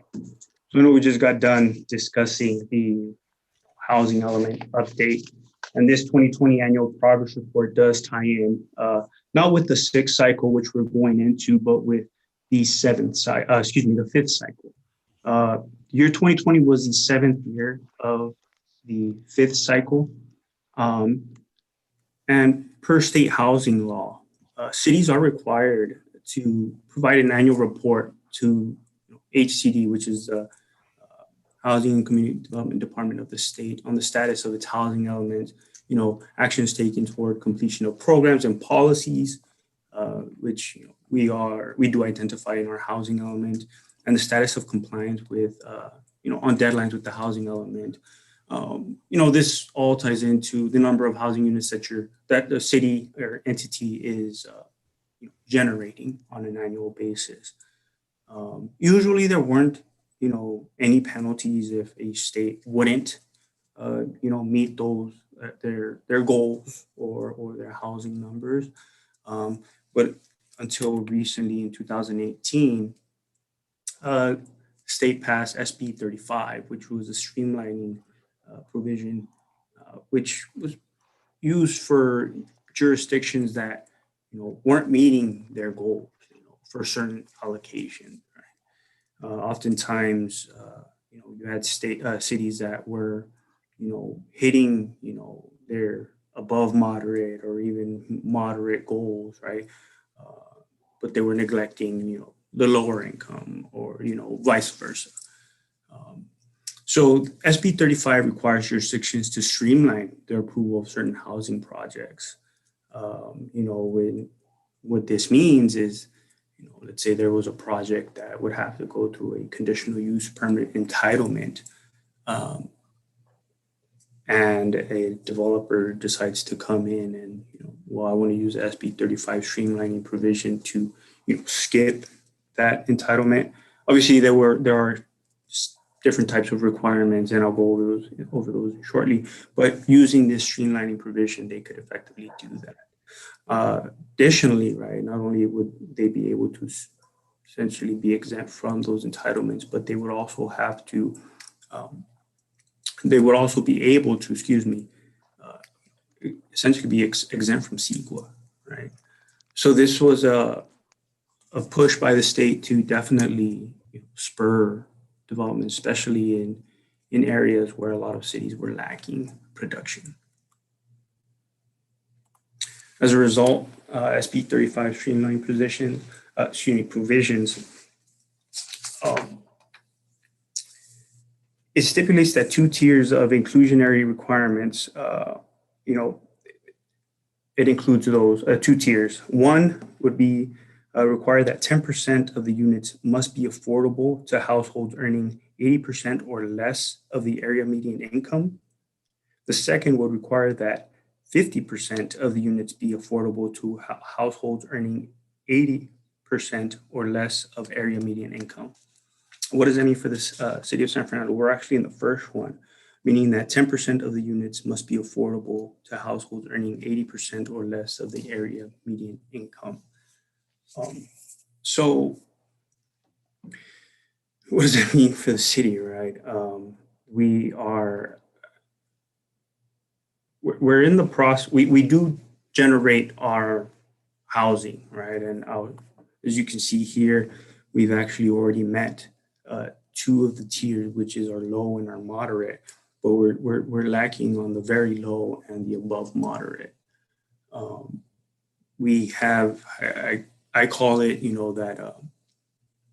that bell effect, where you have the higher density of development within those two middle tiers. And then on the outliers is the very low, being the very low and the above moderate. That's where, there is lacking production, and whether it be, because of cost, right? I know that currently there is a shortage of lumber, and that's what I've been hearing from, developers and I talk conversations with developers here at the city. But one of the bright side, right, is going back to the whole ADU discussion, is that we did see a jump in our above moderate last year. And that could be accredited to, the state loosening the regulations on accessory dwelling units and allowing for larger accessory dwelling units. So as you can see here, for the fifth cycle, which is 2014 through 2021, our allocation, we're still short 60 units, and more specifically 27 from the very low and 33 from the above moderate. 2020 was our best year for housing development. We did issue 99 building permits for brand new structures last year.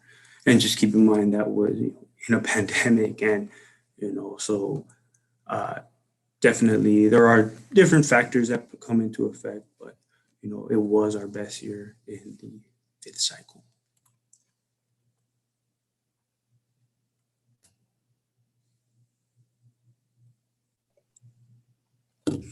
Does that conclude the presentation?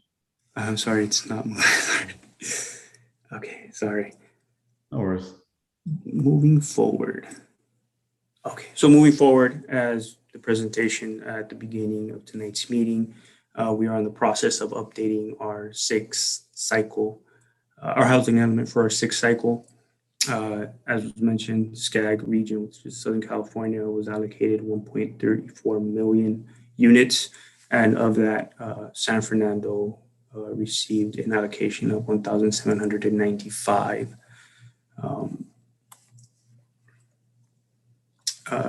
Continuing forward, one thing that has really that will really help the city in the very near future, with its development, is the efforts of SP5 and how it actually sets the guidelines for higher density development and more specifically transit-oriented development.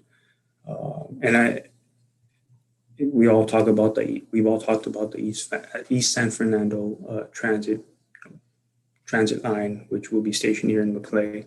So I can definitely see a high number of units being developed, not only because of that, but because of how accessible the city of San Fernando is. Right, you think of its location; it's right in the middle of free 118, 5, and the 210. Right, so it's essentially located. It's very accessible, so it makes it a very attractive place to develop. Again, recommendation: the Planning and Preservation staff recommends that the Planning and Preservation Commission receive and file the General Plan Housing Element Annual Progress Report for calendar year 2020. Next steps: annual progress report will be presented to City Council for their consideration and authorization to forward to the California Department of Housing and Community Development, so known as HCD, and the Governor's Office of Planning and Research, also known as OPR. This concludes staff's presentation. Thank you. Questions or comments, board member, Commissioner Pacheco?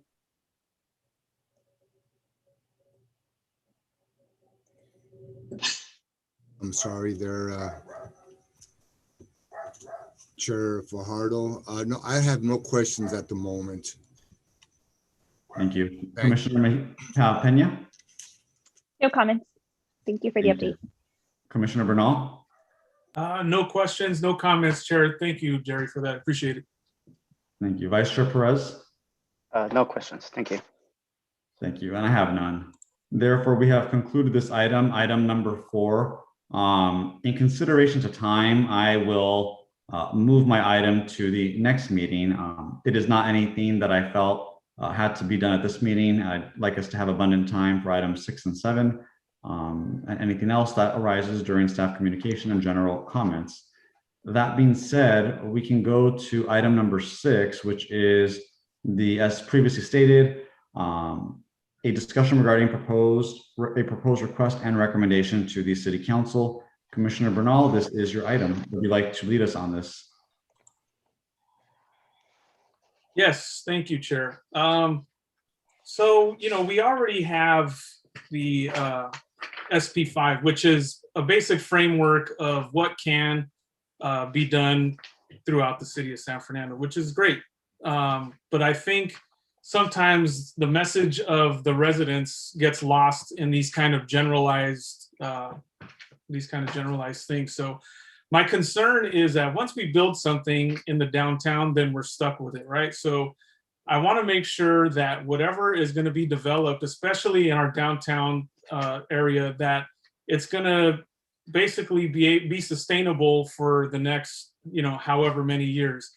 I don't want to give up green space. We still lack many things that a lot of cities have, like entertainment and stuff like that. So I don't want like someone to come and say, well, I can put this here because it allows me to, and it's just like a handful of apartments and maybe a couple of shops. So I just want to, like I said, I just want to make sure that we have, if possible, some sort of like more detailed kind of plans as to what we all, not just as a commission, not just as a city council, but as residents, that we all make sure that we all have input on what we all want to see. And I think there's money. I know it's not free, but I know there's money out there to be had to do these kinds of things. So, I just wanted to get your guys' feelings on that.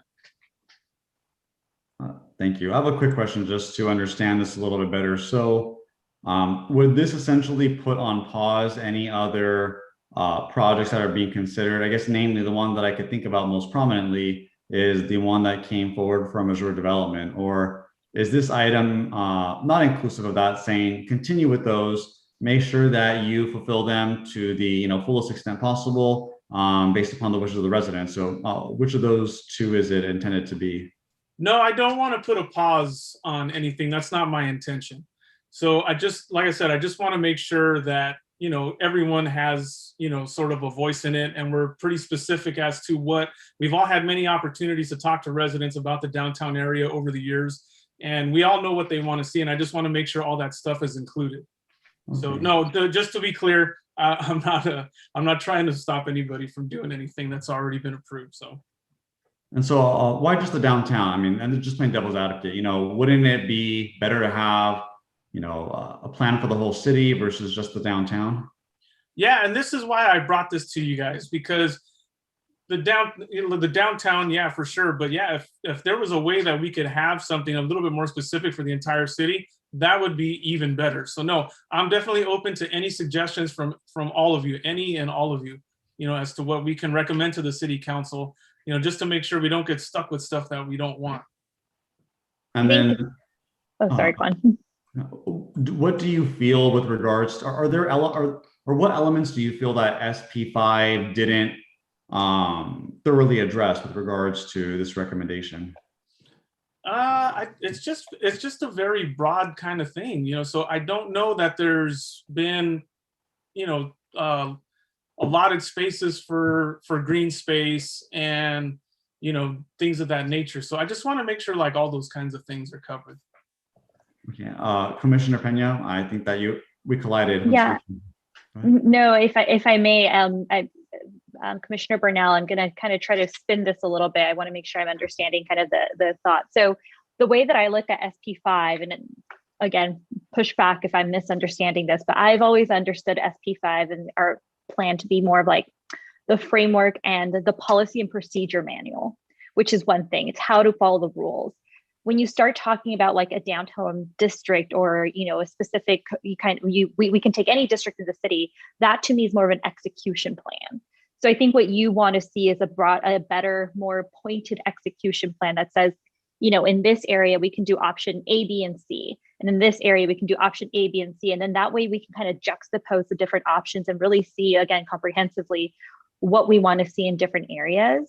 And I think that's maybe what you're getting to. And I agree with that. I think, I probably need to brush up on a lot of the studies that have been done over the past few years, but I know there's been a lot of community feedback, and maybe it's a matter of kind of pulling those back together and dusting them off and trying to look at what we have seen from the various kind of feedback sessions within the past maybe 3 to 5 years. Yeah, I think that's pretty much what I was going for. You actually said it a lot better than I did. So thank you for that. But yeah, that's pretty much all it is, yeah. And then I guess I have a more technical question. Thank you for that, Commissioner Pena.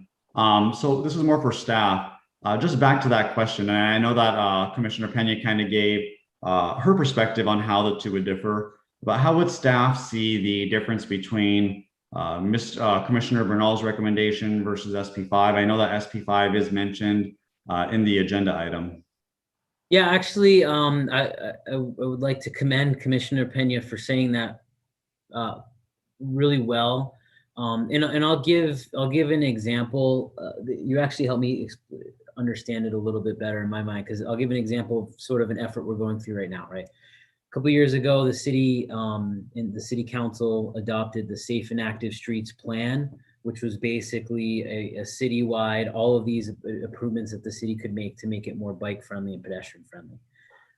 So that's a study similar to SB5. It's sort of a higher level look that does contemplate what specific improvements you could make to attract pedestrians, bicyclists. What SB5 is a way, are improvements that we could make from a city standpoint to infrastructure and from a zoning standpoint to attract the type of development we want, right?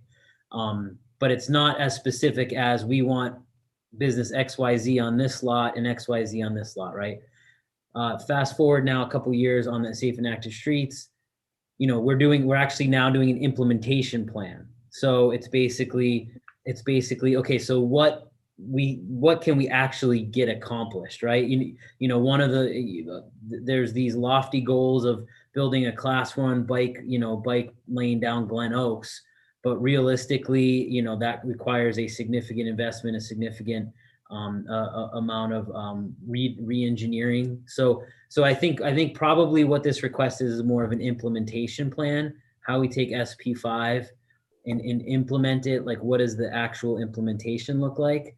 Obviously there's a very large market piece to that, right? There's the what you want and then what the market will actually support. Oftentimes those are those don't always converge, but that being said, that's kind of, I think, as you said, if that's because ultimately staff's going to need to, we'll bring this recommendation to the council during the budget study sessions for a potential kind of implementation piece. I do want to, highlight that, I don't know, probably a year and a half ago now, we did go through an effort with a Cosmont company. They're an economic development firm that did, not a super deep dive, but that is kind of an effort of a kind of a quote unquote implementation study. They did a lot. They got into the nitty gritty with regards to sort of what they did more of a market analysis. What are our demographics? What kind of folks come and shop in San Fernando? Based on that, what sort of what kind of retail could we attract? What kind of entertainment uses could we attract? So there has been a little bit of that work done. So it sounds like the commission is interested in recommending to council that we do a little more of that work. The city does more, maybe more of an outreach component to that, and more of an implementation plan. That obviously comes with it. So there's a toolbox. That little implementation plan came like with a toolbox of, okay, so, we want, I'm just going to say something, an Apple store to come to town, right? Okay, so if you want an Apple store to come to town, what does that require? Again, that'll require $2 million worth of subsidies from the city, right? That will require building a $15 million 3-story parking structure, right? There's certain things that you would require to have a certain type of use come to town, which is fine, but that obviously then presents like other challenges. So there's the practical, there's the what I want, what I desire, and then, okay, so this is community, you desire this. Now we need to figure out how to park that project, how to build how the market actually builds and develops that project, and how, what extent the city needs to subsidize that kind of development. So that's kind of the implementation piece that it sounds like it sounds like, not all commissioners have chimed in yet, but it sounds like that's kind of what this request is about. So please correct me if that's not accurate. No, I just, I just want to make sure that, we have some sort of like comprehensive kind of framework for, what's gonna go in our city, so we just so we get the most bang for our buck, in other words, right? So that's basically it. Yeah, and I think it's almost like a roadmap, right? It's like, here are the options. Here's what the community wants to, what Nick was saying, or Mr. Kimball. Here's the community wants. Here's what, like you were saying, here are the gaps we can fill, and this is what we can reasonably and scalably accomplish. And I think that's important so that we can also level set expectations. And also understand that things don't happen overnight. If this is like change, like, hey, this is a short-term win, this is a long-term win. And I think it would help also kind of communicate those plans to our community. So it's like, this is step one of many. Before we can get this project, we have to, redo the streets and redo that. And we can kind of show that. And I think that's important so that we can show the growth and transformation that a lot of people want to see in the community. So I'm supportive of that, and I do think, I think as commissioners and also for city council, it gives a good picture of the landscape, and you can make decisions not in a vacuum, and understand, okay, if I'm making a decision on this project, there's still an opportunity for this other type of project in maybe a different area of the community. And I think it gives individuals that opportunity to see the I guess I'm trying not to use industry specific terms. It just gives you, yeah, I mean, at the end of the day, it's just your lay of your land and kind of your where you're going to get your biggest bang for your buck, essentially. Colloquialisms are allowed here, so no worries. We do not judge. And Mr. Kimball, I guess with regards to the prior question that I had, which is, I know that this is specified towards the downtown. Do you see a benefit in doing it piecemeal that way, or do you think that there are other areas that would benefit from this as well, that should be done at the very least simultaneously? Yeah, I mean, it's at the end of the day, it's really just how much the city council would be willing to invest in that. I mean, obviously, you expand beyond sort of the downtown, you get into the Maclay corridor. Obviously, if it's something the council wants to invest in, it's probably worth investing in a number of the corridors in the city to not, so that you're not, this is a bad colloquialism, but you're not robbing Peter to pay Paul, right? We're not like, you're not saying, oh, I'm going to throw all these resources in the downtown mall, and you don't realize what I'm going to do is just, kind of suck the character and life out of the Maclay corridor, right? So I do think there would be some value, again, if the council does want to go that way, to expanding it a bit so that it's a little bit more, it focuses on two major kind of commercial corridors. I don't know that it may not be as useful in the manufacturing areas, although there is some utility there. But obviously the face of the city is sort of the small businesses that operate in those two commercial corridors, and that's kind of the charm of San Fernando. Kind of really lives in kind of Maclay and San Fernando Road. Understood. Before I go to other commissioners for questions or comments, Commissioner Bernal, did you have anything additional to say before I hear from our colleagues? No, but I think just real quickly, something like this too, like we've all heard from residents over the years, right? Like, how come you guys don't bring, and I'm just going to throw business names out there. How come you don't bring Marshalls here, or a Ross, or a Best Buy, or whatever, insert business name here. And I think if we have something like this, then at least if the residents if we're not able to provide what the residents are asking for, we can at least say, well, this is our plan, and it doesn't fit, right? Like, so I think that's kind of a benefit of it too. Okay, thank you. Commissioner Pacheco? Yes, thank you, Chair Fajardo. I guess just a comment, not so much a question, but it is kind of refreshing to hear all these great ideas about the downtown area and the Maclay corridor. I've been living here my whole life, and I've seen plan after plan not get approved or not voted on, or whatever the case may be. And I'm all for it. I'd be 100% behind any kind of plan, starting with whatever it is that we need to do. The residents have been talking for many decades to do something with that downtown area. Besides having, bridal shops and whatever other retail stores you have there, it's a great space. We just gotta come with some kind of plan to utilize the space more than what we're doing at the moment. I've seen some construction work done, facades changed, but it's basically been the same for the last 50 years. So, like I said, it's refreshing to hear all these ideas. So, yes, I'm behind it, and would definitely support any kind of plan that would revitalize that downtown area. Thank you. Vice Chair Perez?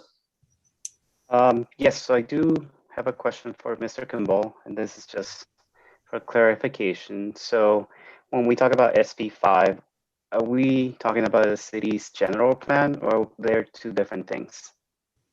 So I could use my planner speak, which means that it'll be wrong, but it's sort of an overlay zone. So the general plan is like that covers the whole city. And then SB5 is just more specific to those Maclay and in San Fernando Road. So it sort of, I guess it trumps it supersedes, sorry, I won't use the word Trump. It supersedes the general plan. Is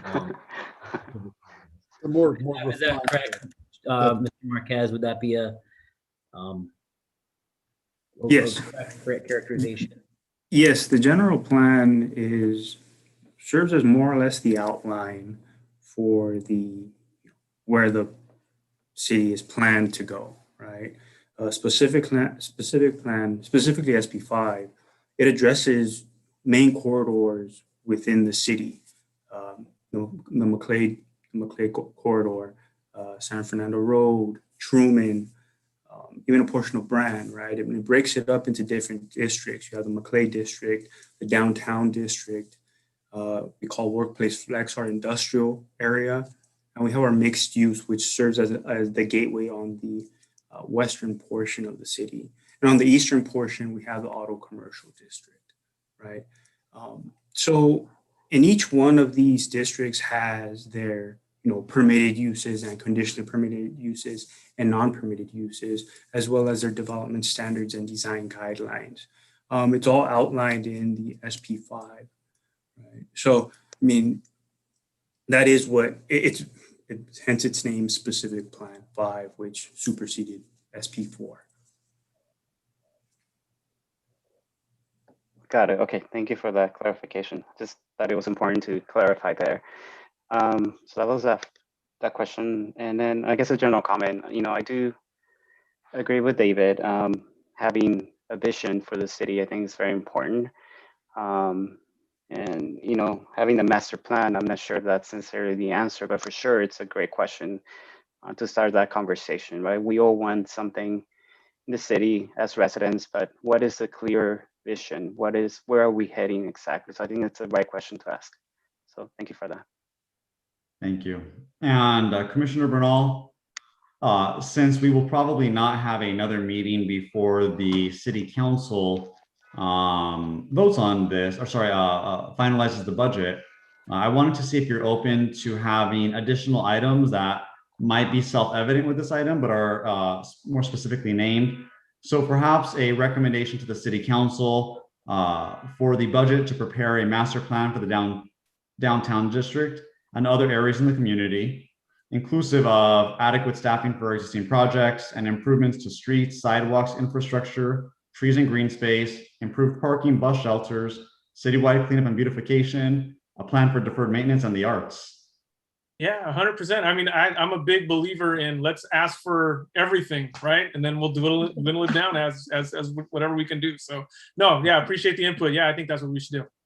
Great. So Chair would you like? Fajardo, can you please repeat? I'm sorry. Can you repeat that last item? Deferred. I missed it. A plan to address deferred maintenance. Oh, sorry. Okay, arts. thank you. Last but not least. And so, Commissioner Bernal, is that your motion? Yeah. And this recommendation will come in the form of communication to the council, or how do you? a nice letter, any, a written recommendation, transcription, anything that. If from an expediency standpoint, can I just request that we forward the motion with a little bit of verbiage from staff? Just, I just don't know that I'll have time to prepare. That's fine. We And can send the Hallmark card on our own.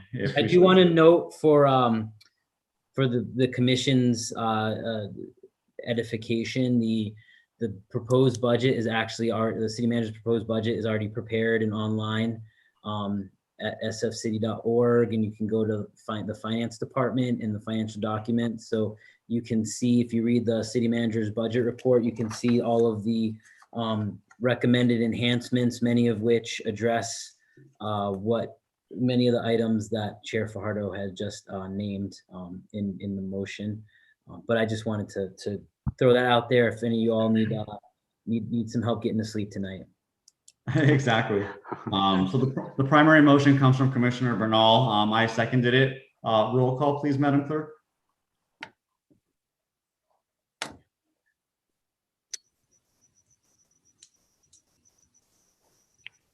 So then I have Commissioner Bernal, you move to recommend to the City Council to appropriate some funds to budget for a master plan for the downtown district. Is that your vote?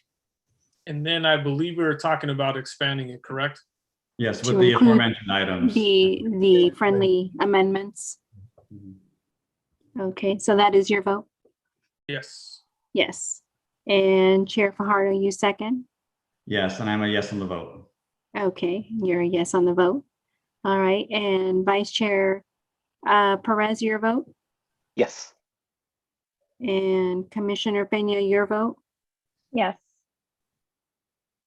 And Commissioner Pacheco, your vote? Yes. All right, so then the record is 5 yes and no oppositions to recommend appropriation of funds. Thank you, Michelle. And just tomorrow or Wednesday, we'll send out an email to all the commissioners with sort of the final motion wordsmiths. The language. Yeah, so you have it all in your. Great. Thank you. Thank you for that item, Commissioner Bernal. We are now at Commissioner Bernal's second item, which is a discussion regarding desired qualities of the next Director of Community Development. Would you like to begin on this item as well? I was actually gonna, in the interest of time, we ran a little bit longer than I thought, maybe ask if we can move this to the next meeting as well. Okay, completely understood. Having said that, he has removed it from this meeting. It is, if they're, from a expediency standpoint, it probably would, if you want to input, that director recruitment is moving forward. I'm not sure. I don't know that the decision will be, I'll have made an appointment decision by the June meeting, but it's possible. So if there is feedback, I would recommend. Maybe we should go ahead and address it then tonight. Yeah, I would. You bring up a good point, Mr. Kimball, because it might be too late at that time. Yes. And so would you like to start, Commissioner Bernal? Yeah, sure. Thank you, Chair. So, it seems that we've had some turnover in some key staff positions. And I know, it happens, right? But I think that we need to make sure we take our time and get the right people in these seats, not necessarily just someone who has like an amazing resume.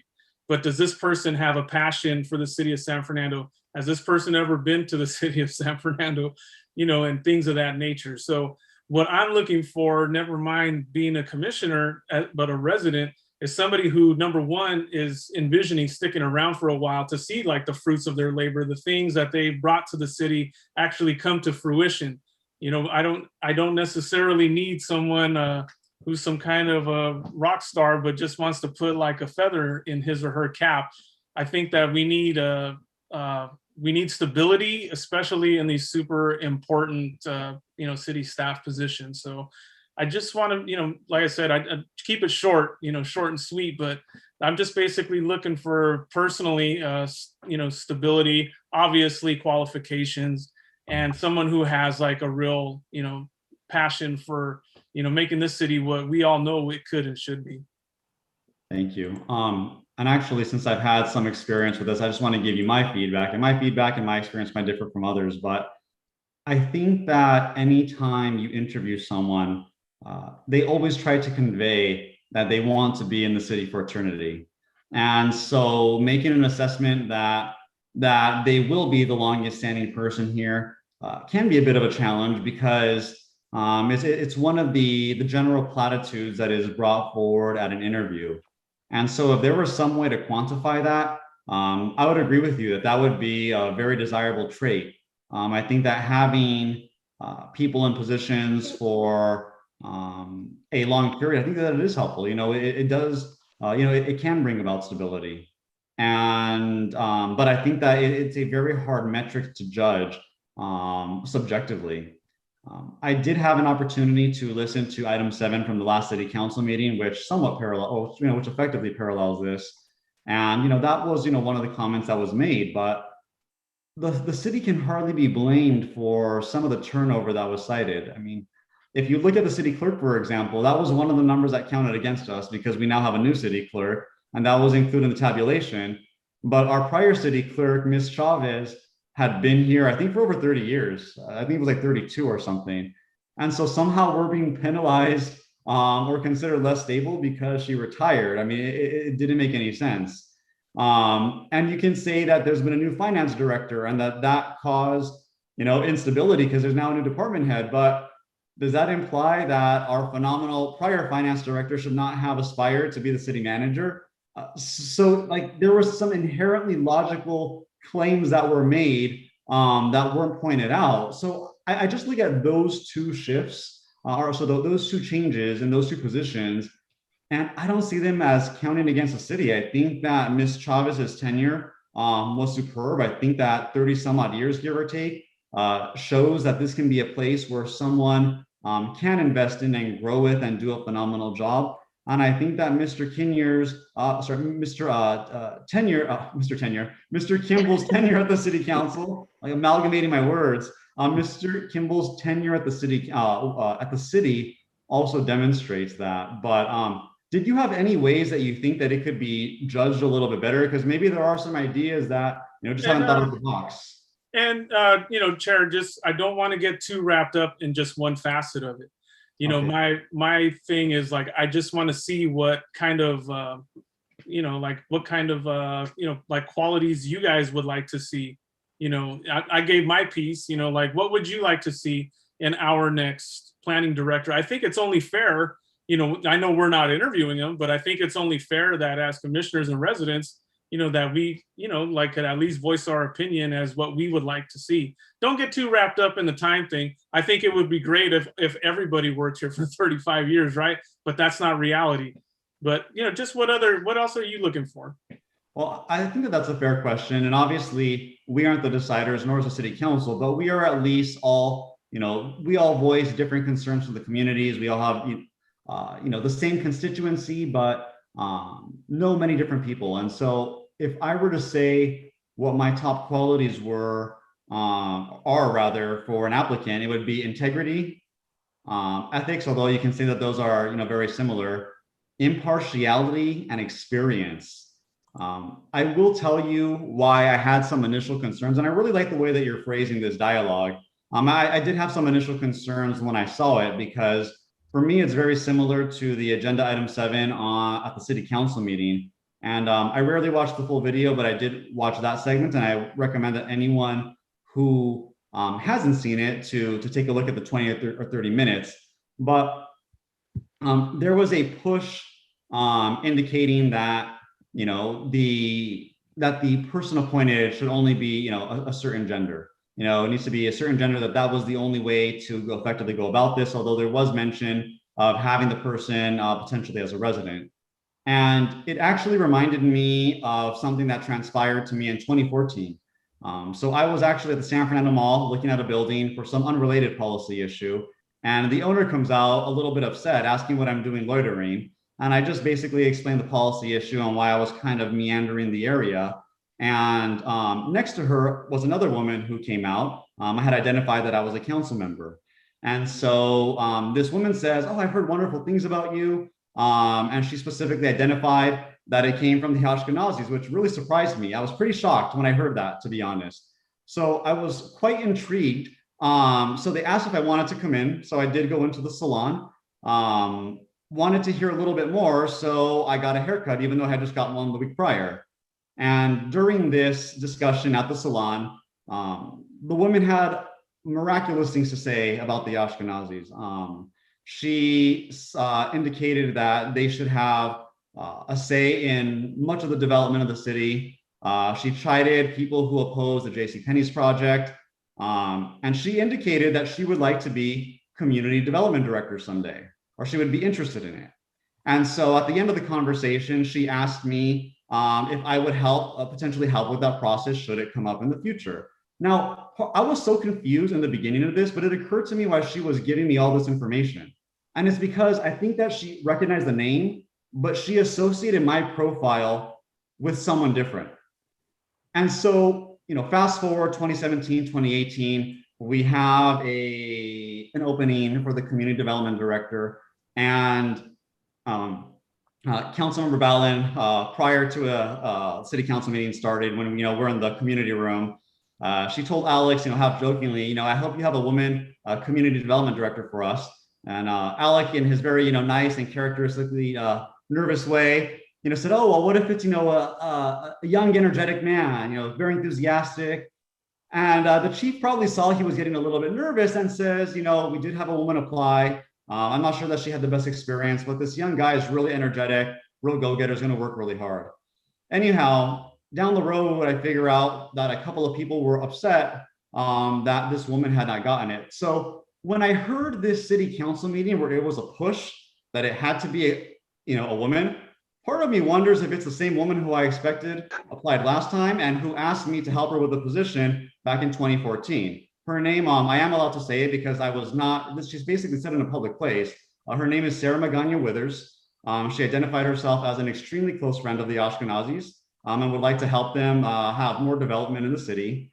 And that would concern me, to be honest with you. I don't want a community development director who opposes Ashkenazi development, but I want someone who is going to treat everyone fairly. And so when I realized that I had been quasi-lobbied, I don't really want to use the term lobby because it's not an official term for this, but asked to help.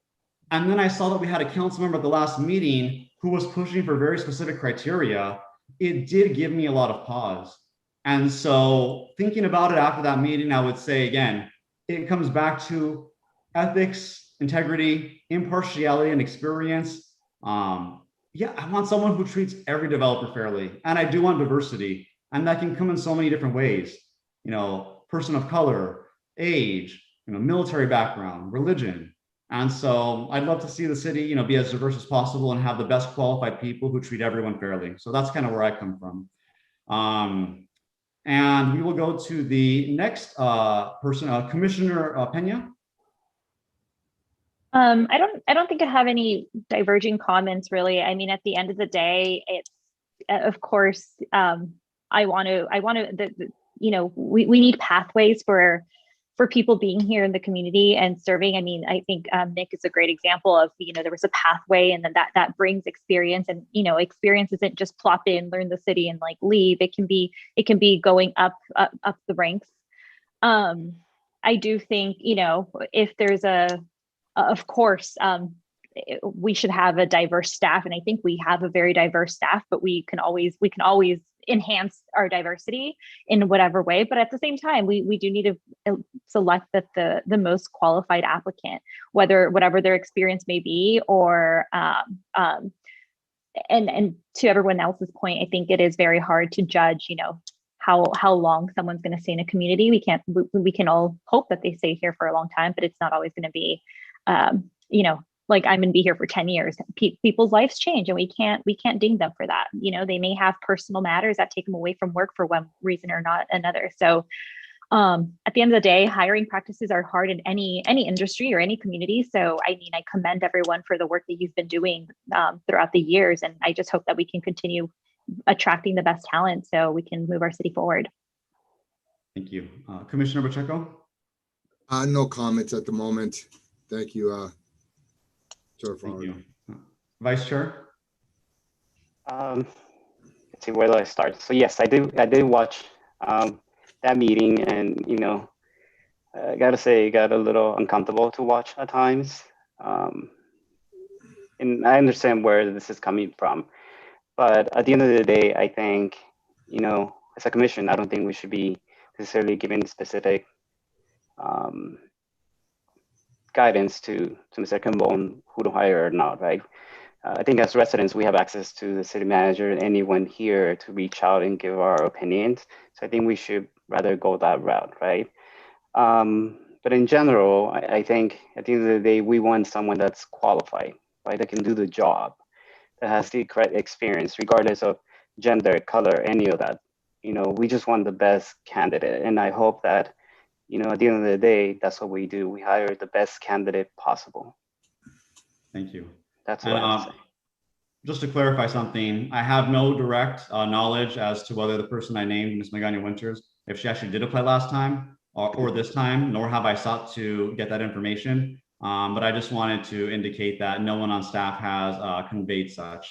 But having said that, I do believe that this is at least helpful to, you know, say what's on our minds, to discuss feelings, and just to that we all kind of, not that we kind of, that we all do want the same thing, which is the best person for the job. And I think that's important. Mr. Kimball, did you have your hand up or finger Yeah, up? before we move on, I do want to just sort of address, I do think, you know, and there are ways through the interview process that sort of I've learned over the years on how to gauge how passionate someone is for San Fernando. I'm not going to say that because if any of those candidates are watching, they may, I don't want to give them any tips. But there are definitely different questions that you can ask that really gauge someone's you know, level of interest and how sincere that level and how deep that level of interest runs. So I do appreciate the feedback about the passion for San Fernando, being this in San Fernando, looking to stick around for you know, for a while to see, you know, watch what their seed that they plant come to fruition. I will share this, and I don't think Tim would have a problem with me sharing it, but during his interview, he did really talk about, you know, kind of seeing a few things through, and he was able to see a number of things through. So I think those are all very good feedback for me that helped me in particular. And I definitely will take those to heart while putting together sort of a qualifying. And there's reasons we have, I mean, we have, and I had mentioned this in our last, in the city council meeting, you know, we're not really just winging it. Like I have putting together right now a technical rating panel of people that are in the field to weed out sort of those people that, you know, don't really understand what a housing element is, what RENA is, you know, like the basics of like, to make sure that you have that baseline knowledge, because, you know, wanting to plan a city and then actually knowing what the California laws are two different things, right? So we have a couple of different hurdles to make sure that only the most qualified make it through to the top, and then beyond that, you know, that's where these qualities really come into play for me anyway. One thing that I did kind of want to throw out, and before we go on, I don't want to waste any more of your all's night, but I do think something that's really helpful to me, you know, obviously in a community development director, just like in a city manager, you know, when a community is looking to hire a new city manager, a lot of times the problems of the day dictate what the background of that city manager is, right? So for example, if you're coming out of bankruptcy, you probably want a city manager with a finance background. If your biggest problem is that your streets are all F rated, you're probably going to want a city manager with a public works background. One of the things I think if we could just, you know, quickly go around the horn and kind of say what your thoughts are. You know, there's obviously different areas of expertise from in the community development field. Economic development, you know, obviously we have a lot of that going on now. Transportation planning, we have the East San Fernando Valley Transit Corridor, metro lines coming through. Transportation planning obviously is a really valuable skill for that. Just general city planning, understanding the city's general plan, specific plans, things like that. Housing and planning policy. Obviously, housing policy is a huge deal right now. Homeless policy is a big deal. And then just kind of general architecture and historic preservation background is another area to make sure that, buildings come here, they do have a certain je ne sais quoi that meets our San Fernando's kind of standards. Very fancy here. Yeah, that's the only Latin I know. Or is that French? I can't tell. That was so anyway, if each commissioner could just sort of say, that would help me. I just kind of want to tally what they think is the most important sort of area of expertise in the next community development director. That would be really helpful for me. I'm just kind of curious because that this person will be working closely with this commission, and I'm just kind of curious on your thoughts on that.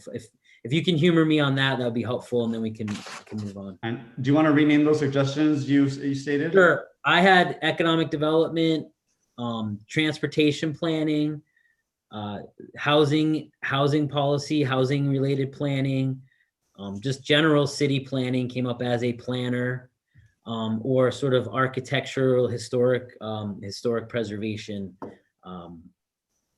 plan, part of development. So those are kind of the ones I was thinking. I might be missing one, but those tend to be sort of the strengths in candidates. Great. Commissioner Bernal, I'll let you go first since this was your agenda item. Okay, appreciate it. On top of the things that Mr. Kimball mentioned too, I mean, I think if, and all this is gonna be based on if it's even possible, right? Like, we will see. But yeah, definitely everything Mr. Kimball mentioned, but somebody who's maybe had some experience with working with a small independent city like ours, but maybe somebody who's like familiar with this general area, not necessarily not a resident, like it doesn't have to be a resident, I'm not saying it can't be, but that's asking a bit much, right?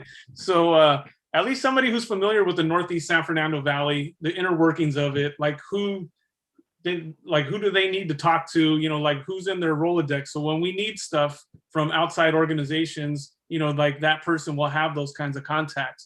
Because I think a lot of things are going to start happening pretty soon. And I'm just hoping that we don't get, steamrolled. So if we have, people in these positions, that really have a grasp on, all the things that Nick mentioned, I think that's kind of what we're looking for. But I will say on top of, what you said, Chair, ethics, integrity, kind of in the same boat, but like those things are also super important. And I think it's good to show the community that, the council and the staff are actually listening to their commissioners too, so it's kind of a good message to send as well. Thank you. Commissioner Pacheco? Let me defer at the moment, Joel. Let me think about it a little bit more. If you could go with Mr. Yeah, I'll go to Miss Commissioner Pena next. Mrs. Pena, yes. Well, I mean, I think I can't really say which one's the most important right now because I think things are so dynamic. Things change, to Nick's point.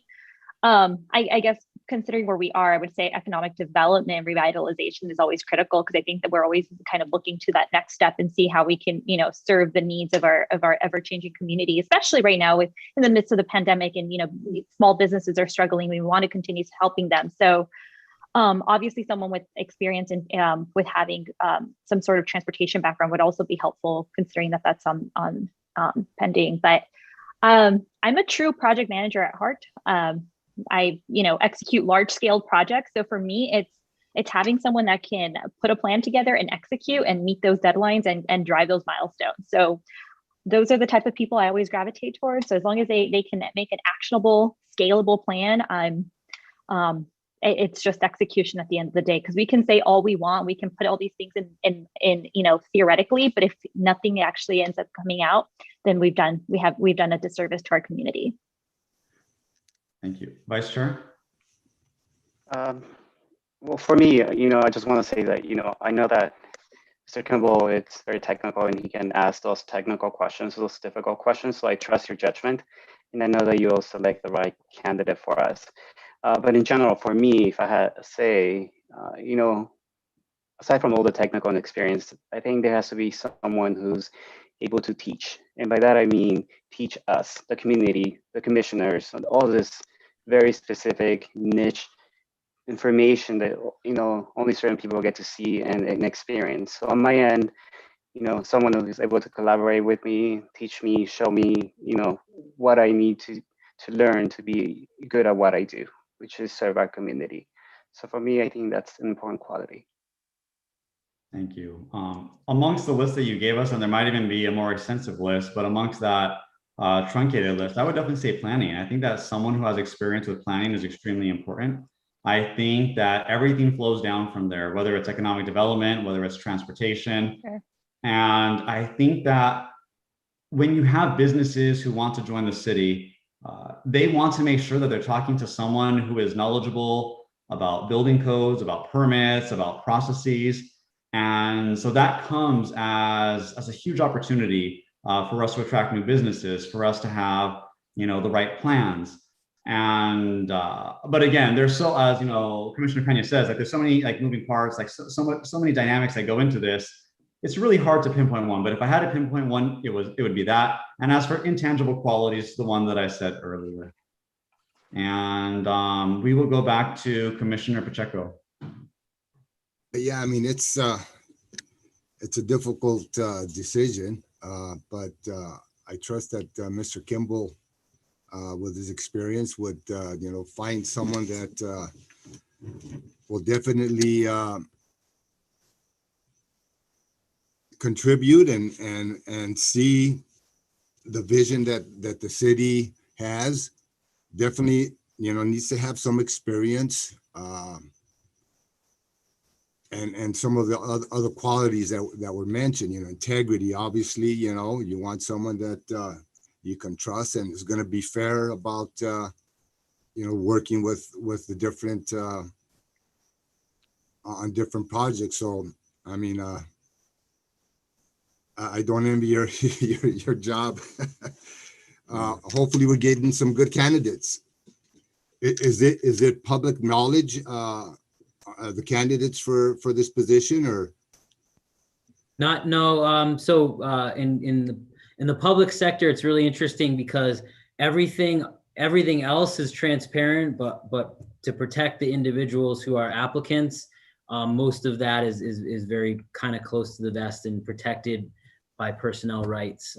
So really, quite frankly, we probably won't, you know, I won't be able to say a whole lot until we actually have a final offer out to a candidate, which, you know, could, you know, if all goes well, will be, you know, right around mid-June or so. But I think I got it from you. So you all want me to, I'll hire a unicorn, and I'll hopefully be announcing that unicorn at maybe the next commission meeting, if not July.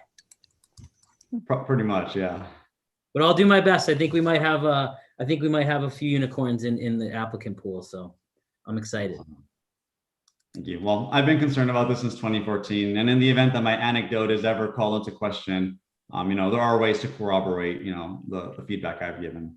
And so having said that, I believe that we have exhausted this agenda item number 7.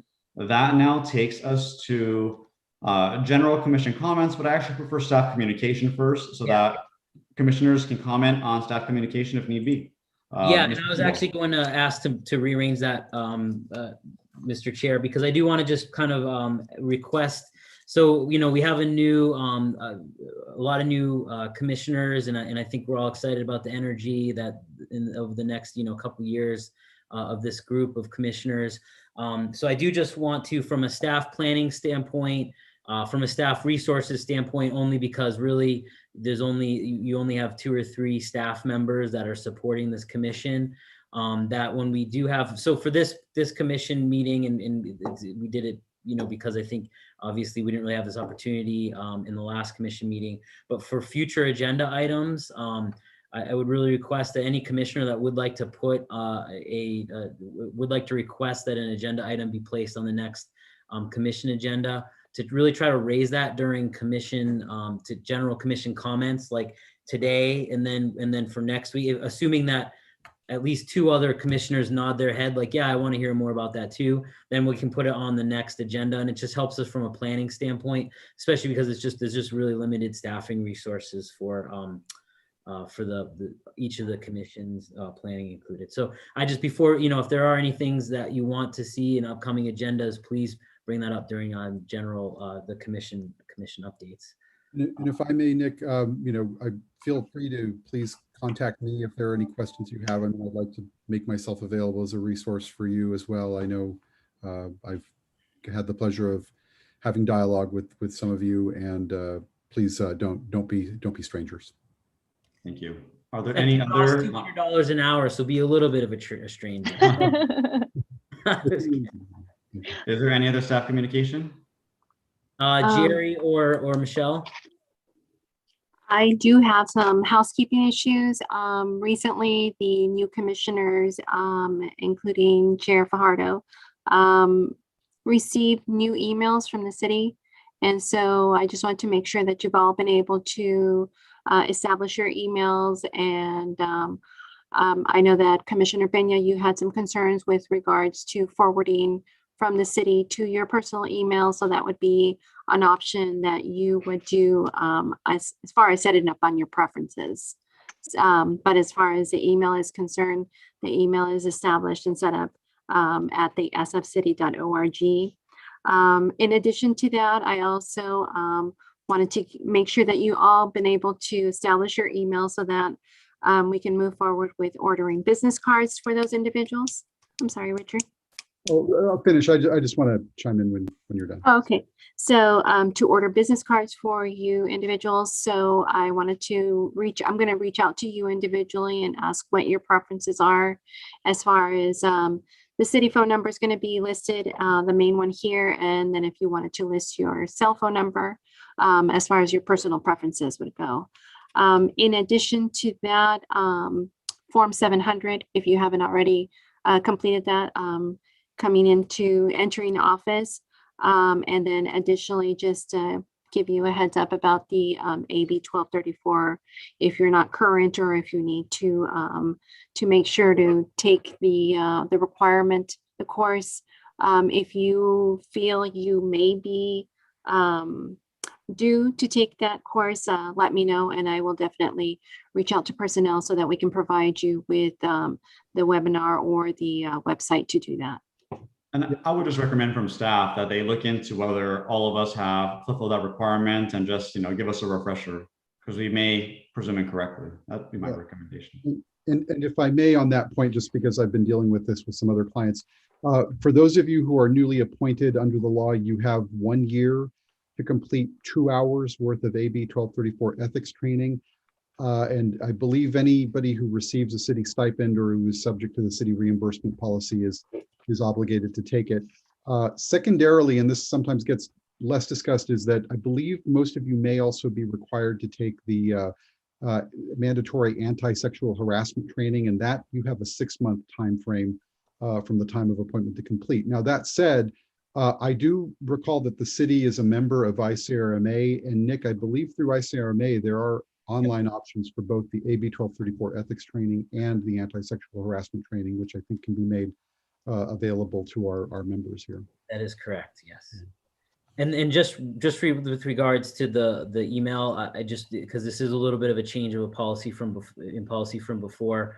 Obviously, I think a lot of us are aware of all the additional cybersecurity threats that many public agencies have come over the last 6 to 8 months. And fortunately, San Fernando hasn't been a victim, but there have been many ransomware attacks on a lot of other cities. One of the consequences of that is that we've had to change our password policy, and to maintain that security, we no longer sort of support the forwarding function. If you want to do that on your own, okay. I mean, that's obviously something you can do, but our IT won't support it. And the other kind of, I guess, consequence of that is for meeting requests, and in particular, those do not get forwarded. So I would suggest, periodically checking your sfcity.org email to make sure you don't miss sort of a meeting request or that type of thing. I mean, obviously, you can always copy and paste that into something, whatever that is easier for you. It's just that our city IT won't kind of support that once it leaves our sort of network. And if I may, Okay. this hacking Fair thing enough. is the real deal. El Monte was just offline for nearly 3.5 weeks just this past month because of an attack, and it's really burdensome on the city when you can't access your basic files. So definitely something to be wary of. So No, understood. I think I just need another tablet. yeah. I believe that is it, Jared. Mr. Marquez, do you have any staff communication?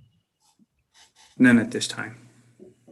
I'm sorry, I do have one more. I will also be reaching out to the individuals. I didn't know what your preference were as far as receiving the agenda packet. So if you prefer digital, if you prefer paper, we're willing to accommodate your preference. So I will reach out to those individuals. So I think I used all of the resources that we had to make sure that everyone got tonight's package, and hopefully on a timely basis. So that's everything for me. Thank you. That concludes staff comments, Chair. Great. And we didn't have a ransomware attack yet, but I believe that the mayor's email had some kind of hacking because requests from her account were sent out for people to buy Apple gift cards at some point. So if you get an Apple gift card request from Sylvia Ballin, be a little suspicious of it. All right, so now we are going to the general commission comments. I will begin first with Commissioner Bernal. Wow. Okay, so thank you guys for chiming in on my agenda items. I really appreciate it. I think those kinds of things are important. They need to be addressed, and it's good to get our opinions out there too. But yeah, that's pretty much it. Thank you guys. Thank you, Commissioner Pena. No comments. Thank you for tonight's meeting, everyone. Thank you, Commissioner Pacheco. No comments at the moment, Chair Fajardo. Thank you, Commissioner Perez. I know, just it was a great meeting today, so thank you, everyone. Thank you. I would like to bring back at the next meeting a discussion of any goals that we had. We obviously have limits of what we can do as a commission, not just by what the city prescribes, but also just by staffing constraints. But I did notice that the commission hasn't undertaken in quite some time one of its other responsibilities, which is to oversee the tree commission, or effectively to run the tree commission. And so I did ask Mr. Kimball to agendize that along with the review of a policy that was put into place several years ago that facilitates the removal of trees. I think that it would be good for us to review that, give a recommendation to the city council, but also when we discuss our goals, maybe there are things, maybe there are ways that we could recommend to the city council, such as expanding the scope slightly of what we do. And just to give you an example of what I had thought of, instead of it just being trees, maybe it is trees and some other, element and some other environmental elements. And again, this is just a thought. I'm not tied to any specific idea. I'm not looking for any specific item to be changed. But I kind of want to hear what everyone has to say. In addition to what has the commission done well in the past? What does it need to do better in the future, since we all have some experience? And maybe everyone's fine the way that it is. But I just wanted to have that general discussion. I understand Mr. Kimball saying that he prefers that we bring it up during general comments, but there are going to be occasions where we learn about something new or we realize that we hadn't mentioned something. So hopefully staff will continue to have the flexibility where if there is an item of importance to bring that forward. For example, Mr. Bernal's items weren't not discussed at the last meeting, but given that it's time sensitive because the budget will be passed soon and that a selection will potentially be made for the community development director, I still think it was appropriate and timely, even though it hadn't been mentioned before. And I do want to thank Mr. Padilla for his good work. As I said, I've probably been working about 10 hours a day since January. It's so busy right now, but I did have an opportunity at the behest of a friend to watch agenda item 7 on the prior city council meeting. And to be honest, it made me a little bit sad to see an attempt to belittle, if not humiliate, Mr. Padilla. And for the life of me, I still can't understand, thinking it over these last few days, what the drama is over Mr. Padilla potentially having a different legal interpretation than another qualified attorney at his firm, or why he needed to know other people's opinions instantaneously on a very specific issue on the spot. He's obviously an exceptionally qualified attorney. Attorneys and judges have different opinions on occasion. As you can see, and even in national politics, the Ninth Circuit Court of Appeals is very frequently overturned by the Supreme Court. And so I think that I would hope that we could have a situation where all members of the public at least respect Mr. Padilla. I mean, one can disagree with him, one can say that a different attorney commented differently, and there's nothing out of the norm about that. But it doesn't mean that he is trying to provide any false information to the city council or to the public. And by that same token, I was very disappointed to see how Mr. Kimball was treated.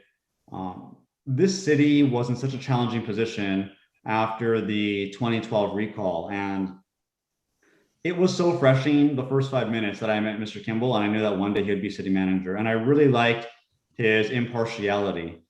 Anyone who knows Mr. Kimball will know that he probably disagrees with me on a number of issues on which I'm passionate about, but I can respect that of him. He does it from an ethical point, and he has his own convictions, and I think that that's what is needed in a city manager, not someone who tries to bend his or her opinions just to give the city council what they want to hear. And so to see the attacks on him, it worried me, because to me, it represents a desire not to work with him, but to harass him and eventually to try to find a way to fire him, even without cause, and to try to set up a new hierarchy in the city. And that is the full scope of what I felt after seeing the meeting. He was belittled, I felt, in a number of ways. One of the comments that I thought was perplexing, other than the fact that I mentioned before, some of these counts for longevity counted against us for the city clerk, which I thought was really odd, is the fact that the comment was thrown out by Councilmember Montañez that anyone could balance a budget. And this city came back from such, from the foot of bankruptcy, from such difficult financial times. One of the things that I know from having been part of that transformative process is that many of the problems of the financial problems that we had were actually developed around the year 2001 to 2002, because there were a number of processes undertaken that did not put the city on the best financial footing. One of them was not having adequate funds to finish the Los Palmas Parks project, the Los Palmas Parks renovation. I think it was $1.5 million, maybe it was more, maybe it was less, that was borrowed from the water department without any plan or any way to pay it back. And that is a time when our property tax rates were increased so that we could make payments, not necessarily to city pensions, but to other financial obligations. And anyone who looks back at that era can say that at the very least, this shifting of money without accountability or a plan to refund it, at the very least was improper. But I don't necessarily blame that on all the council members at the time. I think that it could have been the staff at the time, but it speaks to two facts. It speaks to the fact that not anyone can balance a budget and that Mr. Kimball has done a phenomenal job. And it also speaks to the fact that the city council needs impartial managers, because look at what happened with the buddies back in 2001. They didn't leave a good plan for the city. So that comment, even though it was just one sentence, I found it a bit objectionable. I mean, to me, I was thinking, it's almost like George W. Bush saying, wars in the Middle East can easily be avoided. Like, that's how shocked I was to hear that from the person who said it. And so my goal here is not to attack Councilmember Montañez. I know that she's not here, and I prefer, if I have to comment on someone, for them at least have the opportunity to reply to me directly. But, she in her own right has done many incredible things. The youngest woman ever to be in the state legislature, huge proponent of LGBTQ rights even before it was popular. So this isn't an opportunity for me to belittle her accomplishments, or to even to say that she intentionally made any mistakes. But it does point to the fact that we need impartial people in government. And if there is this plan to try and fire Mr. Kimball for doing a superb job, and for disagreeing with people based on ethical positions, I really hope that the council can turn that around, and at the very least, if not the council, the residents. And on that note, though, even though I have had some concerns about that last meeting, I do want to laud Councilmember Rodriguez. It was my first time seeing her on the city council. I was very pleased to see her on the city council. I thought she did a very good job. And one of the things that really made me feel better, it's that there were three instances. One is that she seemed genuinely interested in hearing Councilmember Ballin's feedback when Mayor Ballin indicated that she might not speak. Another is that she really seemed to respect Mr. Kimball's role and tradition. And even though her motion and her friendly amendment didn't pass, I can see where she was coming from. She was trying to bridge differences amongst people. And it's sometimes hard to do. I think that sometimes when you try to split the baby, you end up with a split baby. But I at least saw a good person who was committed to camaraderie, who was committed to trying to bridge differences, and who was genuinely committed in facts and learning. And all of those qualities are so important on a city council. And so I want to thank her for her service and for her great work on that agenda item, and I'm sure many others. And so having said that, this concludes my comments. I will see you all in a month, perhaps sooner. And with that said, it is 9:20 p.m. I will move to adjourn this Planning Commission meeting. Do I have a second? Second. That is seconded by Commissioner Bernal. Roll call, Madam Clerk.